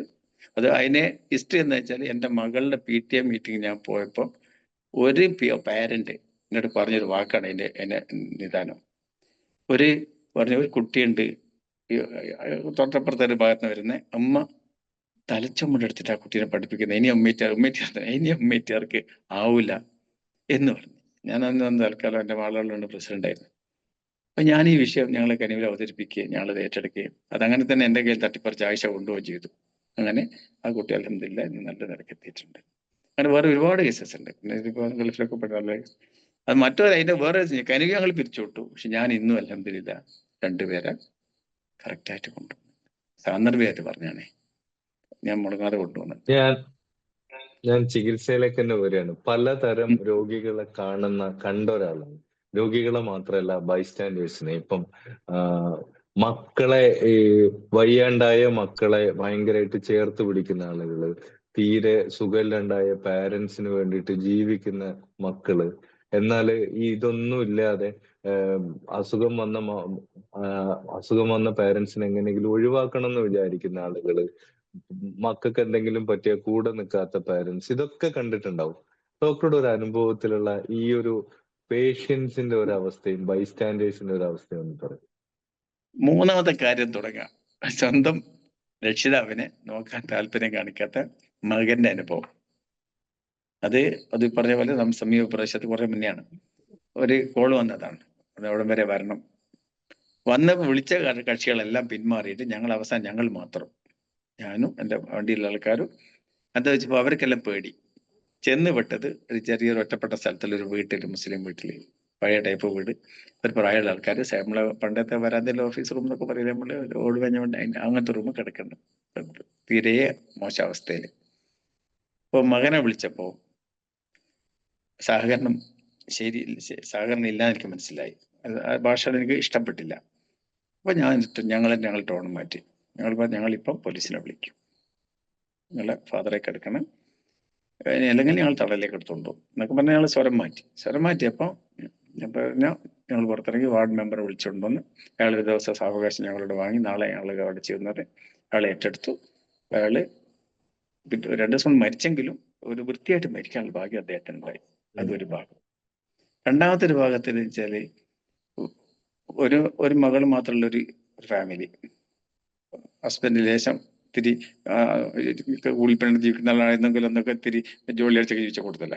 അപ്പൊ അദ്ദേഹത്തിന് ഒരു വിചാരിക്കാതെ പാടില്ലാത്തൊരു അസുഖം, ക്യാൻസറൊക്കെ വന്ന് സർജറിയും ട്രീറ്റ്മെന്റ് ഒക്കെ കഴിഞ്ഞപ്പോൾ അദ്ദേഹം തീരെ അവശനായി. ഈ ഭാര്യ മാത്രമേ ഉള്ളൂ. ആ നമുക്കൊരാൾക്ക് സാധാരണക്കാരന് അദ്ദേഹത്തിന്റെ ആ അസുഖത്തിന്റെ അവസ്ഥ കാണാൻ പറ്റിയല്ല. എന്നെ പോലെ ഈ ഫീൽഡിൽ നിൽക്കുന്ന എന്നെ പോലെ സിസ്റ്റർ പോലെയൊക്കെ ട്രെയിൻഡ് ആൾക്കാർക്ക് മാത്രമേ, അല്ലെങ്കിൽ ഈ ഭാര്യക്കുള്ള പോലെ അത്രയും മെനക്കെടുത്തുള്ളവർക്ക് പറ്റുള്ളൂ. അവര് പൊന്നുപോലെ നോക്കിയ മനുഷ്യന് മരിക്കുന്നത് വരെ. അതിന് അത്രയും അതിന്റെ ഭീകരത പറയുമ്പോൾ ബാക്കി റഷ്യ നോക്കിക്കാം, അത്ര മാത്രമായിരിക്കും ആ പേഷ്യന്റിന്റെ അവസ്ഥ. അപ്പൊ ഒരാൾക്ക് സമീപിക്കാൻ വരെ പറ്റില്ല. മറ്റൊരു കണ്ടീഷൻ ഉള്ളത്, അത് നല്ല നോക്കിയ ആള്, അയൽവാസികൾ നല്ല നോക്കുന്ന ഒരു കണ്ടീഷൻ പറഞ്ഞു. എല്ലാച്ചും അടുത്തൊരു സ്ഥലത്ത് കുറെ കൊല്ലം മുന്നേ ഒരു വീട് വരെ പോകണം. ചെന്നപ്പോ അങ്ങോട്ട് അടുക്കാൻ പറ്റുന്നില്ല. എന്താ, മനുഷ്യന് ദുഷിച്ചു കഴിഞ്ഞാല് സ്മെല്ല് നമുക്ക് സഹിക്കാൻ കഴിയില്ല. പഴുത്ത് കഴിഞ്ഞാലൊക്കെ ഒരു അമ്മയുണ്ട്, ഒരു മകളാണ്, മകൾക്ക് സുഖമില്ലാത്ത മകളാണെന്നുകൊണ്ട് കിടപ്പിലായില്ല. എന്നിട്ട് എവിടുന്നാണ് സ്മെല്ല് വരുന്നത് പിടിക്കിട്ടില്ല. ഞാനും സിസ്റ്റർ ഞങ്ങൾ ഡബിൾ മാസ്ക് ഒക്കെ ഇട്ട് ഞങ്ങൾക്ക് ഉണ്ടാവുന്ന അത്രയും പ്രിക്കോഷൻ ആയിട്ട് നോക്കിയിട്ട് കൂടെ ഞങ്ങൾ കാണിച്ചു തന്നൊരു നല്ല മനുഷ്യനുണ്ട്, ഇയാളുടെ പേര് പറയുന്നില്ല. അപ്പൊ ഇത് അവസാനം നോക്കിയപ്പോൾ താഴത്ത് എടുക്കുന്ന കൈ ഞാൻ പൊക്കിയപ്പോൾ കയ്യിൽ കംപ്ലീറ്റ് പഴുത്ത് പോയിട്ട് അതിൽ നിന്നാ സ്മെല്ല് വരുന്നത്. അപ്പൊ ആൾക്കാരെല്ലാം മുറ്റത്ത് അടിമണ ദൂരക്കാൻ നിൽക്കുന്നുണ്ട്. അപ്പൊ ഞാൻ ചോദിച്ചാൽ കുറെ പഴം തുണി ഇട്ടു. ഒരു സ്ത്രീ അടുത്തോട്ട് ഒരു സ്ത്രീ, അതേപോലെ അയൽവാസികൾ നല്ല തയ്യാറെന്ന് പറഞ്ഞു. അത് എത്രയോ തുണി കൊണ്ടുവന്ന് കുറെ മണ്ണെണ്ണയും കൊണ്ട് ഒരാൾ വന്നു. വൈക്കലെ ഞങ്ങൾ എന്ത് വെച്ചാൽ കംപ്ലീറ്റ് ക്ലീൻ ചെയ്ത് തരാൻ ഞാൻ പറയില്ല, കൂടെ ആദ്യം പറയുന്ന മോശമല്ലേ, കംപ്ലീറ്റ് ക്ലീൻ, സ്മെല്ല് കംപ്ലീറ്റ് പോയി. ഇവരെ മനുഷ്യന്മാർ കൈകാര്യം ചെയ്യാൻ പറ്റിയ രീതിയിലാക്കിയിട്ട് ഹോസ്പിറ്റലിലേക്ക് വിട്ടു. വാർഡ് മെമ്പർ വന്നു, അയൽവാസികളൊക്കെ പറഞ്ഞു. അവര് പിന്നെ അതുവരെ അയൽവാസിന്റെ ഭക്ഷണം കൊടുത്തിട്ടുണ്ട്. അവർ പിന്നെ ഇങ്ങോട്ട് കയറാൻ പറ്റാത്തതുകൊണ്ട് അവർ ഭക്ഷണം കൊടുക്കൽ നിർത്തിയപ്പോഴാണ് മറ്റേ കക്ഷിയുടെ ശ്രദ്ധയിൽ വന്ന് അവർക്ക് പോകാൻ പറ്റാത്ത സ്മെല്ല് വന്നു. അത് പോയിട്ട് ചെയ്തപ്പോഴും അപ്പൊ ഞാൻ മനസ്സിലായി, അയൽവാസികൾ വിചാരിച്ചാലും കുറെ കാര്യങ്ങളൊക്കെ ചെയ്യാൻ പറ്റും, സഫർ ചെയ്തൊക്കെ ചെയ്യാൻ പറ്റും. അവർക്ക് വാസനിക്കാതെ ജനം കൈകാര്യം ചെയ്ത് മരിക്കാൻ ആ സ്ത്രീക്ക് ഒരു ഭാഗ്യം ഉണ്ടായത് ആ അയൽവാസികളുടെ ഉള്ളിലുണ്ട്. പിന്നെ അതുപോലത്തെ ഒരു കേസ് ഉണ്ട്. ഒരു കേസ് വെച്ചാൽ ഞാൻ സ്റ്റാർട്ടിങ്ങിൽ എനിക്കൊരുണ്ടായ അനുഭവം. ഞാനിപ്പോ ഒരു സ്ത്രീ കരഞ്ഞു. ഞാനിപ്പോ എല്ലാം പോയാൽ എന്തിനാണ് അവർ കരഞ്ഞത്? എത്രയോ കൊല്ലമായിട്ട് അവർ മനസ്സിൽ പോയത്, എന്തിനാണ് അവർ കരഞ്ഞത്? ഞങ്ങൾ പേഷ്യൻ്റ് ഒന്നല്ല, ഒരു കോൾ വന്നിട്ടുണ്ട്. നിങ്ങൾ ഇവിടെ ഡ്രസ്സിങ്ങിന് പോകണം. ചെന്നപ്പോൾ കണ്ട ഒരു പഴയ വീട്, നമ്മൾ പിടിച്ച് വലിഞ്ഞു കയറുന്ന കോണിയല്ലേ, മറ്റത്തെ മരത്തിന് കോണിയല്ലേ, എന്നെ പഠിച്ചോട്ടു അങ്ങനത്തെ കോണിയെല്ലാം പിടിച്ചുള്ള വലിഞ്ഞു കയറി ചെന്ന കുറെ ആളും ഒരു മരണ വീടാന്ന് മനസ്സിലായി. നോക്കുമ്പോൾ എന്ത് ചെയ്യും, അമ്മയാണ് ഡ്രസ് ചെയ്യാൻ ഞങ്ങൾ പോകുന്നത്. അമ്മ തലേന്നാൾ ഓപ്പറേഷൻ ചെയ്താണ് മാഹി ഹോസ്പിറ്റലിൽ. ഈ മകനാണ് എല്ലാ കാര്യം ചെയ്തത്. മകൻ പെട്ടെന്ന് മരിച്ചു. അപ്പൊ അമ്മേനെ ഹോസ്പിറ്റലിൽ ഡിസ്ചാർജ് ആയിക്കൊണ്ടിരുന്നു. തലേന്നാൾ ഓപ്പറേഷൻ ചെയ്ത ഡ്രസ്സിങ് കൊടുക്കാൻ ഞങ്ങളെ വിളിച്ചത്. അവ ചെന്നപ്പോൾ അവിടുത്തെ അവസ്ഥയിലും കണ്ടപ്പോൾ ഞങ്ങൾക്ക് വിടാൻ തോന്നിയില്ല. ഞങ്ങൾ എന്ത് വെച്ചാൽ പിന്നെ പതിവായിട്ട് അവർ കാലം ഉടങ്ങുന്നത് ഞങ്ങളെ കൊണ്ടാവുന്ന എന്തൊക്കെ സേവനം ചെയ്യും എല്ലാം ചെയ്യാം. അങ്ങനെ കാലെല്ലാം ഉടങ്ങി അമ്മക്ക് പതുക്കെ ഞങ്ങൾ നടന്നു തുടങ്ങി. ഞങ്ങൾ പോട്ടമ്മേ, ഇനി ഞങ്ങളെ സേവനം ഉണ്ടെന്ന് അമ്മ കരഞ്ഞു. അമ്മ എന്തിനാ അങ്ങനെ കരയില്ല, ഞങ്ങളോട് ദേഷ്യം വന്നിട്ടാണോ, സ്നേഹം കൊണ്ടോ, നിങ്ങളെ കാണില്ല വിചാരിച്ചിട്ടാണോ, എന്തിനാ? ആ കണ്ണീര് എന്റെ മനസ്സിൽ ഇപ്പോൾ ഉണ്ട്. എനിക്ക് തോന്നുന്നത് നന്ദിയുടെ ഉള്ളിൽ നിന്നുണ്ടായത് ഒരു കരച്ചിലായോ അതായിരിക്കും ഞാൻ മനസ്സിലാക്കി. അല്ലാണ്ട് വേറെ ഒരു റീസൺ ഞാൻ കാണുന്നില്ല. അപ്പൊ അത് സന്തോഷത്തിന്റെ കണ്ണീരായിരിക്കാം, അല്ലെങ്കിൽ ഞങ്ങൾ പിരിഞ്ഞു എന്നുള്ള വിഷമത്തിന്റെ കണ്ണീരാണോ, എനിക്ക് അതിന്റെ അർത്ഥം ഒന്നും മനസ്സിലായിട്ട് ഞാൻ പലപ്പോഴും ആലോചിക്കുന്നത് എന്തിനായിരിക്കും ഏത് വികാരി അമ്മയെ കരയിച്ചിട്ടുണ്ടാവുക. ഇങ്ങനെയൊക്കെയുള്ള കുറെ ടച്ചിങ് കാര്യം പറഞ്ഞോളൂ. മരണത്തെ കുറിച്ചാണ് നമ്മൾ പറഞ്ഞ. ഈ ഡോക്ടർമാരെ കുറിച്ച് പറയാറുണ്ട്, ബാക്കി നമുക്കൊക്കെ മരണം എന്താണോ അതുപോലെയല്ല. കണ്ട് കണ്ട് കണ്ട് കണ്ട് മയം ഇല്ലാതായിട്ടുണ്ടാവും. മരണമൊന്നും ടച്ച് ചെയ്യാത്ത പോലെയൊക്കെ ആയിട്ടുണ്ടാവുന്ന ആളുകൾ, പുറത്തുള്ള ആളുകൾ പറയാറുണ്ട്. അപ്പൊ ഡോക്ടർ ഇത്രയും കാലത്തെ ഒരു എക്സ്പീരിയൻസ്, ഇത്രയും മരണങ്ങൾ കണ്ട ഒരാള്, ഡോക്ടർ എങ്ങനെയാണ് മരണത്തെ കാണുന്നത്? മരണത്തെ കുറിച്ചുള്ള ഡോക്ടറുടെ ഉള്ള പ്രാഥമികമായ ഒരു ഒബ്സർവേഷൻ എന്താ? അത് റഷീദ് തെറ്റുപറ്റിപ്പോ. ഞങ്ങൾ മനുഷ്യന്മാരാ. ഞങ്ങൾ എന്ത് ചോദിച്ചാൽ ഞങ്ങൾ ഒരുപാട് വികാരങ്ങളൊക്കെ അടക്കി പിടിച്ച് നിൽക്കുന്ന ആൾക്കാരാ. പക്ഷെ വേണ്ടപ്പെട്ടത് വെച്ച് ഞങ്ങളുടെ കണ്ണിനും കണ്ണീരൊക്കെ വരുമ്പോൾ രോഗികളവിടെ തന്നെയാണെങ്കിൽ ചിലപ്പോൾ നമ്മൾ എന്ത് വെച്ചാൽ ഈ റീസെന്റ് ആയിട്ട് ഞാൻ യാത്രയപ്പോൾ എടുത്ത എൻ്റെ ഏറ്റവും വേണ്ടപ്പെട്ട ഒരാളുണ്ട്. എന്റെ ബന്ധുവൊന്നല്ല, പക്ഷെ എന്നെ മോനേക്കാളപ്പുറം സ്നേഹത്തോടെ കാണുന്ന മനുഷ്യനുണ്ട്, വലിയ മനുഷ്യനുണ്ട്. റീസെന്റ് ആയിട്ട് മരിച്ചപ്പോൾ പ്രസവം പറഞ്ഞത് എനിക്ക് അടക്കാൻ കഴിഞ്ഞിട്ടില്ല. അവരാരും കരഞ്ഞിട്ടില്ലെങ്കിൽ എന്നോട് കരഞ്ഞു പറ്റില്ല. കാരണം എന്താ, ഞാൻ I was to so much attached to him. അതൊരു മനുഷ്യ സഹജല്ലേ. അത് മരണം കാണുമ്പോൾ മരണിച്ചാൽ മരിക്കുന്നത് നമുക്ക് പ്രിവെന്റ് ചെയ്യാനാവില്ല. നമ്മൾ എന്താണ് അവർക്ക് ആ സമയത്ത് റിലീഫ് കൊടുക്കാൻ പറ്റുക?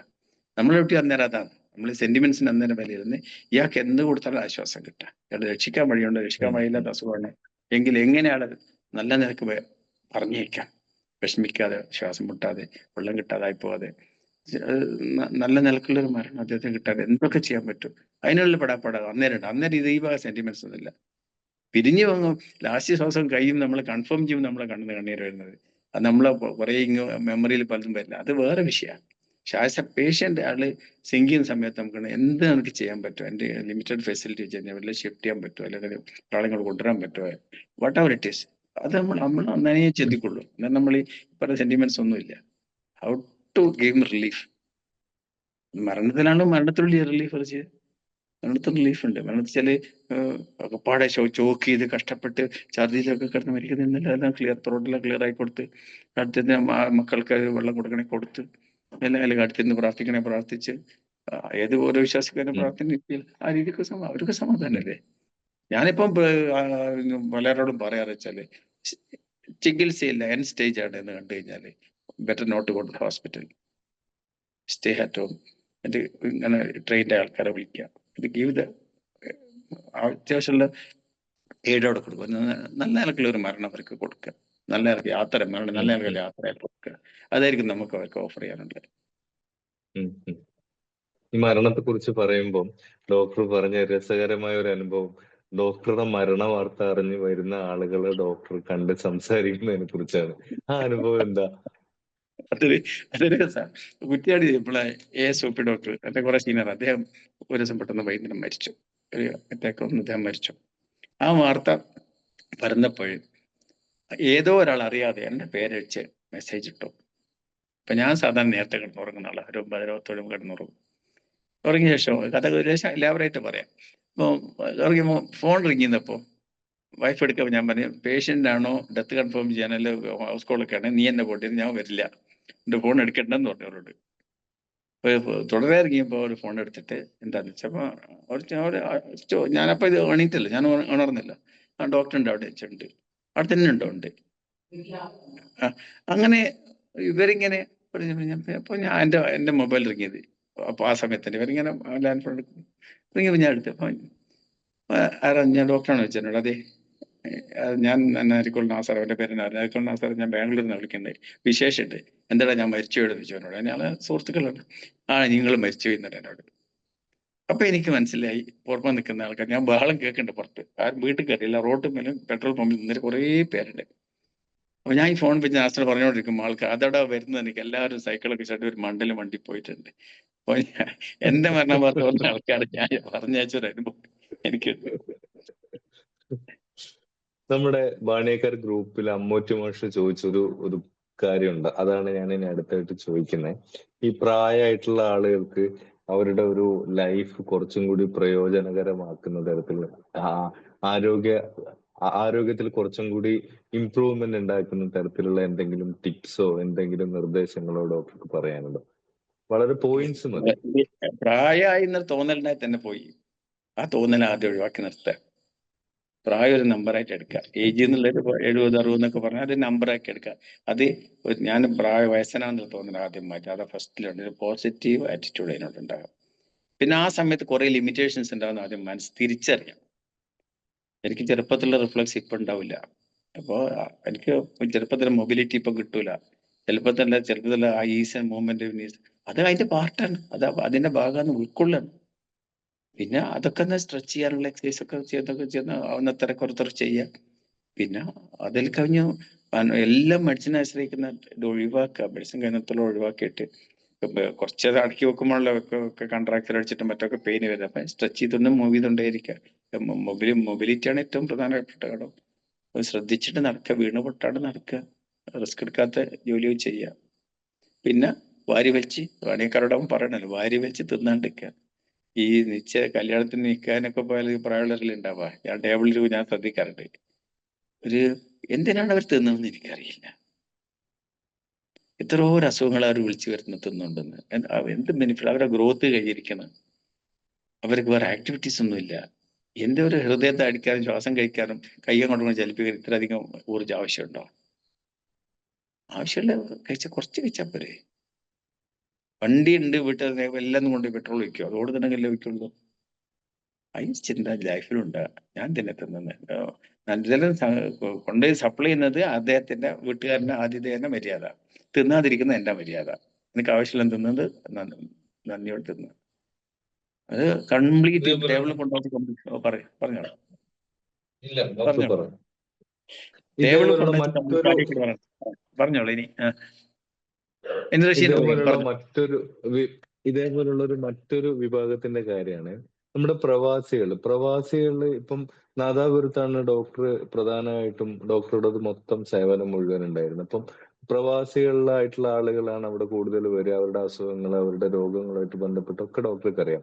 പ്രവാസികൾക്ക് എന്ന് വെച്ചാൽ അവരുടെ ലൈഫ് ഒട്ടും നോർമൽ ആയിട്ടുള്ള ഒരു സാഹചര്യത്തിലായില്ല. പണിയുടെ സമയം കൂടുതലാണ്, റെസ്റ്റ് കുറവായിരിക്കും, ഇതുപോലൊക്കെ ഉണ്ടാവുമല്ലോ. അപ്പം അവര് ശ്രദ്ധിക്കേണ്ട, ആരോഗ്യത്തിൽ ശ്രദ്ധിക്കേണ്ട ഇതേപോലെ തന്നെ ഒരു 3-4 പോയിന്റ്സ് ഡോക്ടർ പറയും. പ്രവാസികൾ പറയും, നമ്മൾ ഈ നാട്ടിലെ ഒരു അന്തരീക്ഷവും ഗൾഫിലെ അന്തരീക്ഷവും ഡിഫറെന്റ്, ക്ലൈമറ്റും എല്ലാം ഡിഫറെന്റ് അല്ലേ. ഫുഡ് ഹാബിറ്റും ഡിഫറെന്റ് ആണ്. ജോലി സ്ഥലത്തുള്ള ജോലിയുടെ നേച്ചറും ഡിഫറെന്റ് ആണ്.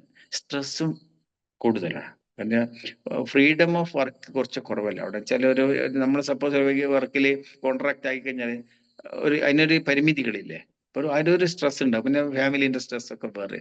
ഇതെല്ലാം കൂട്ടി വായിക്കണം. അപ്പൊ നമ്മൾക്കൊരു ഒറ്റമൂലി പറഞ്ഞു കൊടുക്കാൻ പറ്റിയല്ല. കാരണം നമ്മളിപ്പോ ആലോചിച്ചാല് യങ്ങർ ഏജില് ജീവിതശൈലി രോഗങ്ങൾ കൂടുതലുള്ളത് ഗൾഫിലിട്ടാണ് ആൾക്കാർക്കാണ്. നാട്ടിൽ തന്നെ ഇരിക്കുന്ന അധ്യാപകനോ അല്ലെങ്കിൽ നാട്ടിൽ ജോലി എടുത്ത് നടക്കുന്ന ഒരാളെക്കാൾ കൂടുതൽ ഇൻസിഡൻസ് ഉള്ളത്, ജീവിതശൈലി രോഗങ്ങളുള്ളത് പ്രവാസികൾക്ക്. കാരണം അവരുടെ ജീവിതശൈലിയുടെ ഭാഗം തന്നെയാണ്. കുറഞ്ഞ ജോലി എടുക്കുക, അതിൽ കഴിഞ്ഞാൽ അവന്റെ ശരീരത്തെ പറ്റി ഒരു ചിന്ത അവർക്കില്ല. കാരണം മനസ്സൊന്ന് സമാധാനിക്കാനുള്ളൊരു വിനോദങ്ങളൊന്നുമില്ല. മര്യാദ കൈനീർന്ന് നടക്കാനുള്ളൊരു സാഹചര്യമില്ല. കളിക്കാനുള്ള അവസരങ്ങളില്ല. സമയം കിട്ടിയതൊക്കെ AC വിട്ട് കിടന്നുറങ്ങി തന്നെ. അപ്പൊ ആ ആറ്റിറ്റ്യൂഡ് അവർ മാറ്റാത്തടത്തോളം നമ്മൾ ഇത്ര പറഞ്ഞിട്ട് പറഞ്ഞു കാര്യം. എന്റെ ജീവിത രീതികളിൽ ഇപ്പൊ 16 മണിക്കൂർ പണിയുണ്ടെങ്കിൽ അത് കുറക്കാൻ പറ്റുമെന്ന് നോക്കുക, കുറക്കുക. കിട്ടുന്ന ചാൻസിൽ നിന്നും കളിക്കുക, നടക്കുക, സംതിങ് ചെയ്യുക. അത് ആരും ചെയ്യുന്നില്ല. അവസരം എല്ലാ ആൾക്കാരും ചെയ്യുന്നില്ല. ഇവിടെ നിന്നാ പറയും ഞങ്ങൾ അവിടെ നിന്ന് പോയാൽ നന്നായിട്ട് നടക്കും. ഇവിടെ വന്നിട്ട് ഷുഗറിന് 400 കണ്ടു ഞാൻ പറയും, അതോ ഡോക്ടർ ഇപ്പൊ നിങ്ങൾ നോക്കണ്ട, ഞാൻ അവിടെ പോയി ഭയങ്കര നടപ്പം. അതാണ് നമ്മൾ കാണുന്നില്ലല്ലോ ഈ 400-450. പിന്നെ അടുത്ത വരവിന് കാണുന്ന ക്രിയാറ്റിൻ രണ്ടും വലത്തിനും ഡോക്ടറെ കുറച്ച് ക്രിയാറ്റിനുണ്ട്, വയസ്സെത്തിര 40. കുറ്റക്കാരനാരാ? ആ വട്ടക്കിന് ഫാൾട്ടി ഭക്ഷണ രീതിയാണ്. ആ ഫോട്ടോ ലീവില്ല. ലൈഫ് സ്റ്റൈൽ ആർക്കാ? നമുക്ക് ഇവിടുന്ന് അവളുടെ ജോലി എന്താണെന്ന് അറിയില്ല, അവിടുത്തെ അന്തരീക്ഷം നമുക്ക് ഇവിടുന്ന് ഒരു ചാർട്ട് ഉണ്ടാക്കി കൊടുക്കാൻ പറ്റില്ല. He has to study how to live മറ്റൊരു നാട്ടിൽ ജീവിതം, ഹൗ ടു ലീവ്. അതില്ലാത്തതാണ് പ്രശ്നം. അവിടെ തന്നെയാണ് അത് കണ്ടെത്തേണ്ടത്.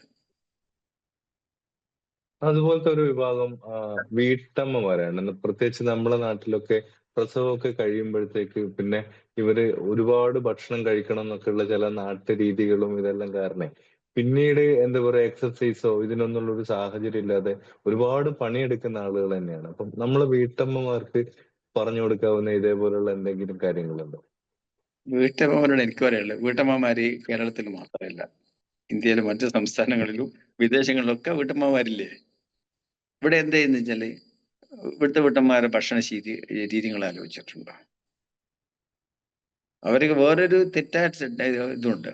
വീട്ടിൽ ഭക്ഷണം ഉണ്ടാക്കി കഴിഞ്ഞാൽ എക്സ്ട്രാ വന്നു വിചാരിക്കാം, വേസ്റ്റ് ആക്കണ്ട. അങ്ങോട്ട് വേസ്റ്റ് ഓട്ട പിന്നെ എങ്ങോട്ടാ? അതാ ഒരു ഫിനിഷ് ചെയ്യും. അത്രയും തട്ടിക്കളയേണ്ട. വെച്ചാല് അതൊരു പൊക്കിക്കളയേണ്ടെന്നല്ല നമ്മളായിട്ട് പറയാം. അത് അത് ശരിക്കും പറഞ്ഞാല് വളരെ കുഴപ്പം ചെയ്യുന്നൊരു കടപ്പാണ്. പിന്നെ മറ്റൊന്ന് പറഞ്ഞാല് എന്ത് കഴിക്കണം എന്നുള്ളതിനെ പറ്റി ക്ലിയർ കട്ട് ബോധമില്ല. ഇപ്പൊ ഡെലിവറി കഴിഞ്ഞു, ശരി, അത് വലിയൊരു പ്രോസസ്സ് തന്നെയാണ്. അതിന് ലാക്ടേറ്റിംഗ് ആണ്, അപ്പൊ അതിനടുത്ത് കണക്കാൻ ന്യൂട്രീഷൻ വേണം, അതിനുള്ള ഹെൽത്ത് എഡ്യൂക്കേറ്റർ കൊടുക്കും, ഇന്നൊക്കെ നിങ്ങൾ കൂടുതൽ കഴിച്ചിട്ട് ഇന്നൊക്കെ കഴിക്കുന്നത്. പക്ഷെ അങ്ങനെയാണ് നമ്മളെ സിസ്റ്റം.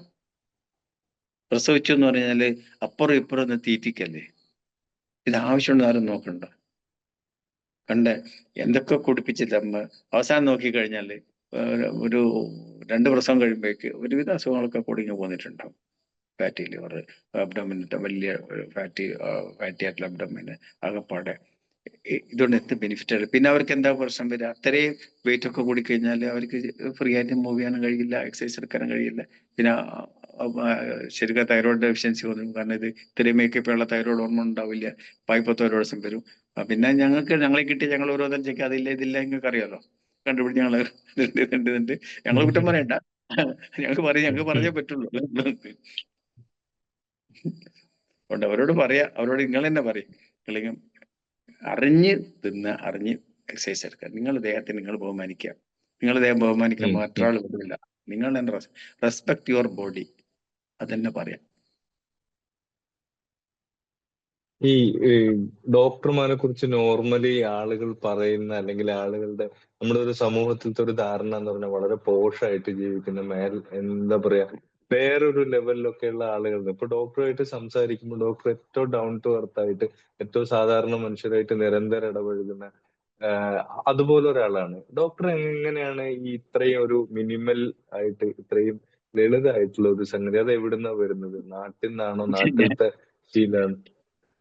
ഞാനങ്ങനെ വിശ്വസിക്കുന്നില്ല. ഡോക്ടേഴ്സ് പോഷകമില്ല, 2 സ്റ്റൈലും ഞാൻ കാണുന്നില്ല. എന്താ വെച്ചാല് അത് നമ്മുടെ ഓരോരുത്തരും ഓരോരോ ജീവിത രീതി ഉണ്ടാവില്ലേ. വളർന്നു വന്ന സാഹചര്യത്തില് മറന്നുകൊണ്ട് നമുക്ക് ജീവിക്കാൻ പറ്റുമോ? നമ്മൾ വളർന്നു വന്ന സാഹചര്യത്തിൽ നമ്മൾ പഠിച്ച ചില പാഠങ്ങൾ ഉണ്ടാവും, നമ്മൾ അനുവർത്തിക്കുന്ന ഇതുണ്ടാവും. അപ്പൊ അത് ഒരു കുറച്ച് ഡിഗ്രി കൂടിയെന്നോ അല്ല കുറച്ച് കാശ് വന്നു വിചാരിച്ചാൽ ലൈഫ് സ്റ്റൈൽ മാറ്റുന്നതിന് എനിക്ക് യോജിപ്പില്ല. പിന്നെ ഞാൻ അത്ര ലളിതാണെന്ന് ഞാൻ അർത്ഥം വെച്ചിട്ടില്ല, ഞാൻ അത്ര പോഷാണെന്ന് ഞാൻ പറയുന്നില്ല. ജീവിക്കാൻ ഒരു പ്രശ്നമൊന്നുമില്ലാതെ ജീവിക്കാം. എന്തെങ്കിലും ആർക്കൊക്കെ വാക്കുകൊണ്ടോ കൈയുണ്ടോ നാവുകൊണ്ട് ചെയ്തു കൊടുക്കാൻ വേണ്ടി ചെയ്തു കൊടുക്കുക, അത്ര അപ്പം തന്നെ നമ്മളെ സിമ്പിളായിരുന്നു പോകും. പിന്നെ മറ്റൊരു കാര്യം, ഇന്നലെ കഴിഞ്ഞ സാരോ പറഞ്ഞു, സൈന്യത്തെന്ന് പറഞ്ഞത് ഒരു കേൾവിക്കാരനാണ്. ഞങ്ങൾ ഡോക്ടറെ സംബന്ധിച്ചിടത്തോളം വളരെ പ്രധാനപ്പെട്ട കാര്യമാണ്. Doctor must be A patient. ഇരുന്നിട്ട് കേൾക്കാൻ പേഷ്യന്റ് ക്ഷമയുള്ള ഒരു കക്ഷിയൊക്കെയാണ് ഡോക്ടർ. അവർക്ക് പറയാൻ ചിലപ്പോൾ കാട് കയറി പോകുമ്പോൾ മെല്ലെ തട്ടി ഫീൽഡിൽ കൊണ്ടുവരികയും ചെയ്യാം. അവർക്ക് പറയാനുണ്ടാവും, ചിലപ്പോൾ മണ്ടത്തരയക്കാം, ചിലപ്പോൾ വളരെ ജെന്യൂനായ കാര്യങ്ങളായിരിക്കാം. അപ്പൊ നമ്മൾ കേൾക്കുക, നല്ലൊരു കേൾവിക്കാരൊക്കെ ഡോക്ടർ. അപ്പോഴെന്താ വെച്ചാല് അപ്പോഴേ ശരിക്കും അറിയുള്ളൂ. ഞാൻ പലപ്പോഴും എൻ്റെ ഫ്രണ്ട്സ് ഡോക്ടേഴ്സിനോടൊക്കെ ഷെയർ ചെയ്യുന്ന ഒരു വിഷയമുണ്ട്. നിങ്ങൾ ഒരു ഡോക്ടർ ഒരു പേഷ്യന്റ്, നിങ്ങൾ ഏതെങ്കിലും ഒരു പേഷ്യന്റെ വീട്ടിൽ പോയാൽ നിങ്ങൾ ചിലപ്പോൾ ഇങ്ങനെ പ്രിസ്ക്രൈബ് ചെയ്യില്ലായിരുന്നു. ഞാൻ ഒരു ഉദാഹരണം പറഞ്ഞാൽ ആളെ മനസ്സിലാക്കാൻ പറയുന്നില്ല എന്ന് വെച്ചാൽ, വളരെ വളരെ വളരെ പാവപ്പെട്ട ഒരു വീട്ടിലെ രോഗിക്ക് ഒരു ചെറിയൊരു പ്രയാസമുണ്ട്. ഒരു മകനുള്ള, അവൻ മെന്റൽ റിട്ടാർഡറാണ്, ഒബീസാണ്. അച്ഛനും കുറച്ച് പ്രായമുണ്ട്. ഈ അമ്മ ഇവർക്ക് ഉണ്ടാകും കൂടി ഇവരെ പൊക്കി ഇവനെ ശുശ്രൂഷിക്കാൻ നേരമുള്ളൂ. ഭക്ഷണം ഉണ്ടാക്കാനും പഠിക്കുവാനൊന്നും നേരമില്ല. അത്യാവശ്യം ഭക്ഷണം ഉണ്ടാക്കും, എന്തെങ്കിലും ഒരാൾ പണിക്കും, അങ്ങനെയൊക്കെ ജീവിച്ചു പോകും. പിന്നെ അയൽവാസികളുടെ മരങ്ങളൊക്കെ. ആ അമ്മയ്ക്ക് ഈ മോനെ കൈകാര്യം ചെയ്തിട്ട് ബാക്കേക്ക് വന്നപ്പോഴും ഡോക്ടർ കുറ്റക്കാരൻ ഞാൻ പറയുന്നില്ലേ, ഡോക്ടർ മെഡിസിൻ പ്രിസ്ക്രൈബ് ചെയ്തു. നല്ല കോസ്റ്റ്ലി ആ മെഡിസിൻസ് ആണ്. ഈ കുട്ടിക്ക് അസുഖം വരുമ്പോൾ ഞങ്ങളെ കയ്യിൽ നോക്കി തട്ടി പിടിച്ചു വല്ല ആന്റി എപ്പിലെറ്റിക് മറ്റേ കൊടുത്തിട്ട് അങ്ങനെ അത്ര പോലും ദയനീയാവസ്ഥ. പക്ഷേ ഈ അമ്മ ഒട്ടും പോയിട്ട് വാങ്ങിക്കാണ്ടിരിക്കും. ഞാനിപ്പോ ഒരു പ്രിസ്ക്രിപ്ഷൻ കൊടുത്തു കഴിഞ്ഞാല് സ്വാഭാവികമായിട്ടും വാങ്ങൂലേ എത്ര പൈസയാണെങ്കിലും.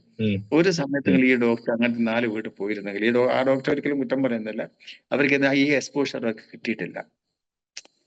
ക്ലിനിക്കിന്റെ ഉള്ളിൽ കയറി വരുമ്പോൾ നല്ല ഭംഗിയുള്ള ഡ്രസ്സ് ധരിച്ച് ഭംഗിയിൽ വരുന്ന ആൾക്കാരെല്ലാവരും പൈസക്കാരല്ല. അവരവരെ മാന്യത കൊണ്ട് നീറ്റായിട്ട് വരുന്നതാണ്. അവരുള്ളിനുള്ളിൽ കത്തുന്നുണ്ടാവും. അത് അറിയണമെങ്കിൽ you have to go to the field. എൻ്റെ ഡോക്ടേഴ്സിനൊക്കെ പറയാനുള്ളത്, നിങ്ങളുടെ ഫീൽഡിൽ പോകണം, കാണണം. അട്ട് ഇത് going in and around, especially rural ഏരിയയിലുള്ള ആൾക്കാർ. വരുന്ന ആൾക്കാരുടെ ഡ്രസ്സ് വെച്ച് നമ്മൾ അസസ് ചെയ്യാൻ പാടില്ല. നമ്മുടെ ഡോക്ടർമാരെ കുറിച്ച് തന്നെയാണ്. ഡോക്ടർ ഒക്കെ ഈ ഒരു വഴിയിലേക്ക് വരുന്ന സമയത്ത് വളരെ ചുരുക്കം ഡോക്ടർമാർ മാത്രമായിരുന്നു നമ്മുടെ നാട്ടിലൊക്കെ ഉണ്ടായിരുന്നത്. ഇന്ന് ഏഹ് പിന്നെ ഭാഗ്യത്തിന് അല്ലെങ്കിൽ എല്ലാവരുടെയും സമൂഹത്തിന്റെ തന്നെ ഒരു ഭയങ്കര പോസിറ്റീവ് ആയിട്ടുള്ള ഒരു അവസ്ഥ എന്ന് പറയാവുന്ന തരത്തിൽ നമ്മുടെ നാട്ടിൽ ഒരുപാട് ഡോക്ടർമാരുണ്ട്. അതും ഇന്ത്യയിലും പുറത്തുമായിട്ട് ഏറ്റവും ഗംഭീരമായിട്ടുള്ള യൂണിവേഴ്സിറ്റികളിലും ഒക്കെ പഠിച്ചു വരുന്ന ആളുകളുണ്ട്. പക്ഷെ നമ്മുടെ നാടിനെ കുറിച്ച് പറയുമ്പോൾ വാണിമേൽ ഇപ്പോഴും ചികിത്സാ സൗകര്യങ്ങൾ എന്ന് പറയുന്നത് വലിയ മാറ്റമൊന്നും ഉണ്ടായിട്ടില്ല. വളരെ പരിമിതമായ ചികിത്സാ സൗകര്യങ്ങളൊക്കെയാണുള്ളത്. അപ്പം ഈ പുതിയ ഡോക്ടർമാരോട് അല്ലെങ്കിൽ ഫീൽഡിലേക്ക് വരുന്ന ആളുകളോട് ഡോക്ടർക്ക് എന്താണ് പറയാനുള്ളത്?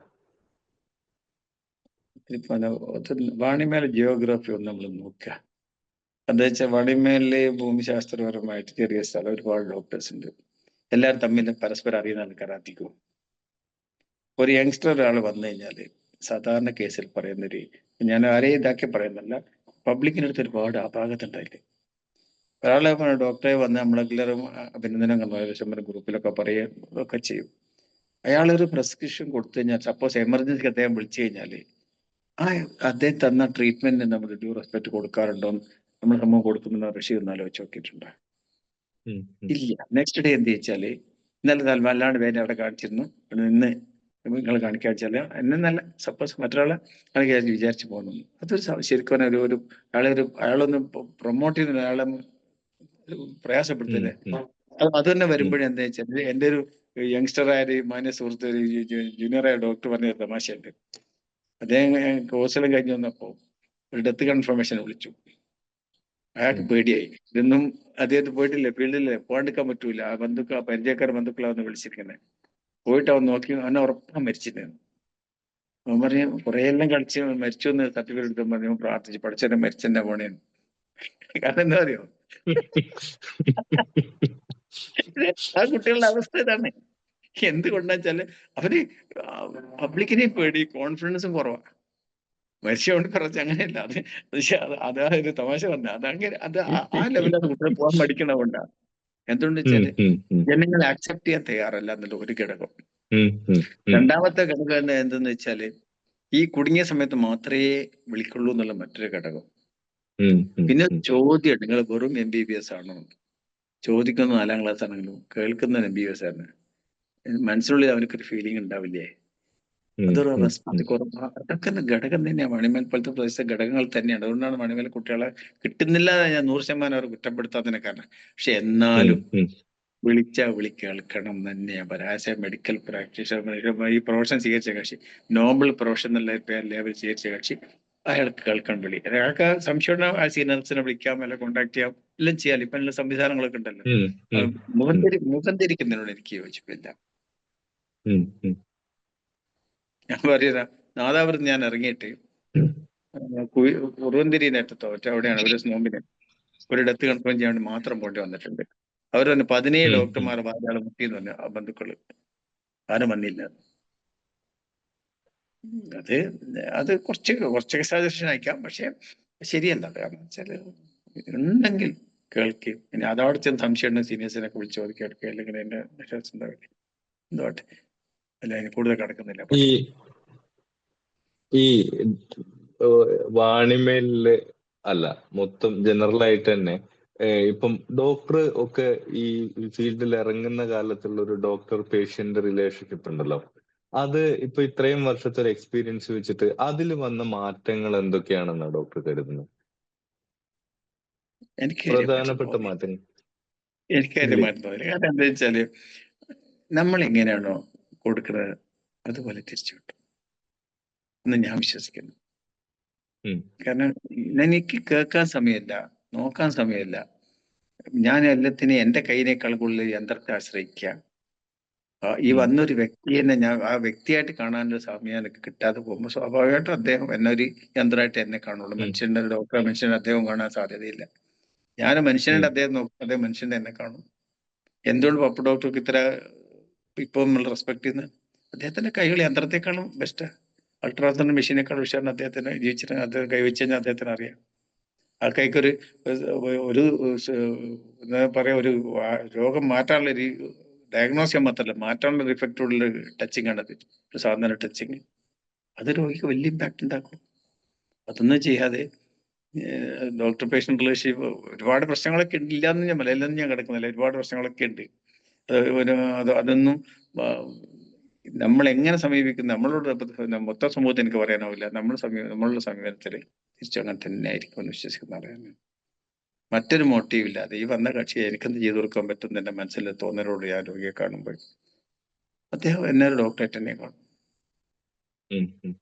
അങ്ങനെയാണ്. ബാക്കി അപ്പുറം ഇപ്പുറം ഞാൻ പറയുന്നില്ല, ഞാൻ മുറിച്ചല്ലേ. നമ്മൾ അവസാനത്തെ ഒരു ചോദ്യത്തിലേക്ക് വരികയാണ്. നാടിനെ കുറിച്ചാണ്. ഇപ്പം വാണിമേലിന്റെ മാറ്റങ്ങൾ അത് അടുത്ത് നിന്ന് കണ്ട ഒരാളാണ് ഡോക്ടർ. അപ്പം നമ്മളുടെ നാടിന്റെ ഒരു മുന്നോട്ടേക്കുള്ള ഒരു പോക്കുണ്ടല്ലോ. അപ്പൊ ഇതില് ഇനി നമ്മളുടെ ഭാഗത്തു നിന്നൊരു ഒരു സമൂഹം എന്നുള്ള രീതിയിൽ നമ്മൾ ചെയ്യേണ്ട അല്ലെങ്കിൽ നമ്മുടെ നാട്ടിൽ ഉണ്ടാവേണ്ട എന്തെങ്കിലും ഒരു കാര്യം ഡോക്ടർക്ക് സജസ്റ്റ് ചെയ്യാനുണ്ടോ? നമ്മുടെ നാട്ടിൽ ഞാൻ വളരെ എനിക്ക് പത്ര പറയാൻ അറിയില്ല. ഒരുപാട് ഈ കായിക രംഗത്തൊക്കെ ഒരുപാട് ടാലന്റഡ് ആയ പിള്ളേരുണ്ട്. ഇപ്പം അക്കാഡമിക്കലായാലും ഇഷ്ടംപോലെ എക്സ്പോഷർ കിട്ടും. കായിക രംഗത്ത് നമ്മൾ തന്നെ പ്രൊമോട്ട് ചെയ്യണ്ടേ, വളരാനുള്ള അവസരങ്ങൾ ക്രിയേറ്റ് ചെയ്യണ്ടേ. അതുപോലെ തന്നെ ഞാൻ നേരത്തെ പറഞ്ഞ പോലെ ഇനി അത് കണ്ടെത്തിയിട്ട് പ്രോത്സാഹിപ്പിക്കാനുള്ള ഒരു വേദി നമുക്ക് ഉണ്ടാകുന്നുള്ളതായിരിക്കും. കാരണം ഇപ്പം ഒരുപാട് പ്രതിഭകളാണ്. ഇപ്പോഴത്തെ ട്രെൻഡ് അങ്ങനെ തോറും പഠിച്ചിട്ട് ഡോക്ടർ ഇയേഴ്സ് മറ്റേ അത് ആ ട്രെൻഡൊക്കെ പോയിട്ട് കഴിവുണ്ടെങ്കിൽ സ്പോർട്സ് ആണെങ്കിലും ഫുട്ബോൾ ആണെങ്കിലും വാട്ട് എവർ ഇറ്റ് ഈസ് അതിനുള്ള അവസരങ്ങളില്ല. അപ്പൊ അതിന് അത്രമാത്രം ആണിമേൽ ഇപ്പോ ആ രംഗത്ത് വന്നിട്ടില്ലേ എന്നൊരു സംശയം. കുറെ സ്റ്റേഡിയം ഒക്കെ വന്നിട്ടുണ്ട് പണ്ടത്തേലും. അപ്പൊ പിന്നെ അതൊന്നും കൂടി ഒന്ന് നന്നാക്കിയിട്ട് കുറച്ചുകൂടി ഒന്ന് ആ രംഗത്തൊന്ന് നോക്കിക്കൂടെ എന്നൊരു ഇപ്പൊ ഞാൻ ഇപ്പറയാൻ പറയാൻ ഞാൻ ആരുമല്ല, ഞാൻ സ്പോർട്സ്മാൻ ഒന്നല്ല. പക്ഷെ എന്നാലും പണ്ടൊക്കെ ഉള്ള കാണുന്ന വോളിബോൾ പ്ലേയേഴ്സിന്റെ അതുപോലെ തന്നെ കുറച്ച് വോളിബോൾ പ്ലേയേഴ്സ് ഇപ്പോഴുള്ളൂ. ഞാൻ നമ്മൾ കാണാത്ത കുഞ്ഞമ്മദാജിനെ പോലത്തെ ഇന്നത്തെ കളിക്കാരെ കാണുന്നതും മെഡക്കാൻ എന്റെ ഓർമ്മയിൽ തന്നെ കുറെ കളിക്കാരുണ്ട്. അതുപോലെ തന്നെ കുറച്ച് കളിക്കാർ ഇപ്പോഴും ഉണ്ട്. പക്ഷെ ദേശീയ തലത്തിൽ അന്താരാഷ്ട്ര തലത്തിൽ എത്താൻ കാലിബറുള്ള ആൾക്കാരുണ്ട്. പക്ഷെ അതിനുള്ള വേണ്ടത്രയും വന്നില്ലേ എന്നൊരു സംശയം. ഞാൻ തെറ്റിപ്പോയാൽ ക്ഷമിക്കണേ. ഈ നമ്മുടെ ഇന്റർവ്യൂ ഏതാണ്ട് കഴിഞ്ഞു. ഞാൻ ഡോക്ടറോട് സംസാരിക്കുമ്പോൾ ഞാൻ ഡോക്ടറുമായിട്ട് ഒരു ബന്ധമില്ലാത്ത വേറൊരു മനുഷ്യനെ കുറിച്ച് ഇങ്ങനെ ഓർക്കുകയായിരുന്നു, ചെഗുവേരയെ കുറിച്ച്. ചെഗുവേര നമുക്ക് എല്ലാവർക്കും അറിയാവുന്ന പോലെ വലിയ വിപ്ലവകാരിയാണ്. ഒരു ഒരു സമൂഹത്തെ, ഒരു നാടിനെ മാറ്റിമറിച്ച ഒരാളാണ്. അദ്ദേഹം ഡോക്ടറായിരുന്നു. അദ്ദേഹം ഭയങ്കര സുഖിച്ച് അയാളും കാമുകിയും പിന്നെ പ്രേമവും ഒക്കെ ആയിട്ട് ജീവിച്ചുകൊണ്ടിരുന്ന ഒരു ഒരു ഡോക്ടറെ ഒരു ജീവിതത്തിന്റെ ഒരു യാഥാർത്ഥ്യങ്ങളിലേക്ക് കൊണ്ടുപോകുന്നത് ഒരു ഇവന്റ് ആണ്, ഒരു യാത്രയായിരുന്നു. പുള്ളി ഒരു യാത്ര പോകുന്നു, ഒരു മോട്ടോർ സൈക്കിളിൽ ഒരു യാത്ര പോകുന്നു. ആ ചെന്നെത്തിപ്പെടുന്ന സ്ഥലത്ത് സാധാരണ മനുഷ്യരെ കണ്ടിട്ട്, അവരുടെ ജീവിതം കണ്ടിട്ട്, അവരുടെ അവസ്ഥ കണ്ടിട്ട് ഇതാണ് എന്റെ നാടിന്റെ ജീവിതം എന്ന് മനസ്സിലായിട്ടാണ് അദ്ദേഹം ആദ്യം അവരെ ചികിത്സിക്കായിരുന്നു. പിന്നെ അത് കഴിഞ്ഞ് അദ്ദേഹം രാഷ്ട്രീയമായിട്ട് അവരെ സംഘടിപ്പിക്കുന്നതിലേക്ക് പോയി.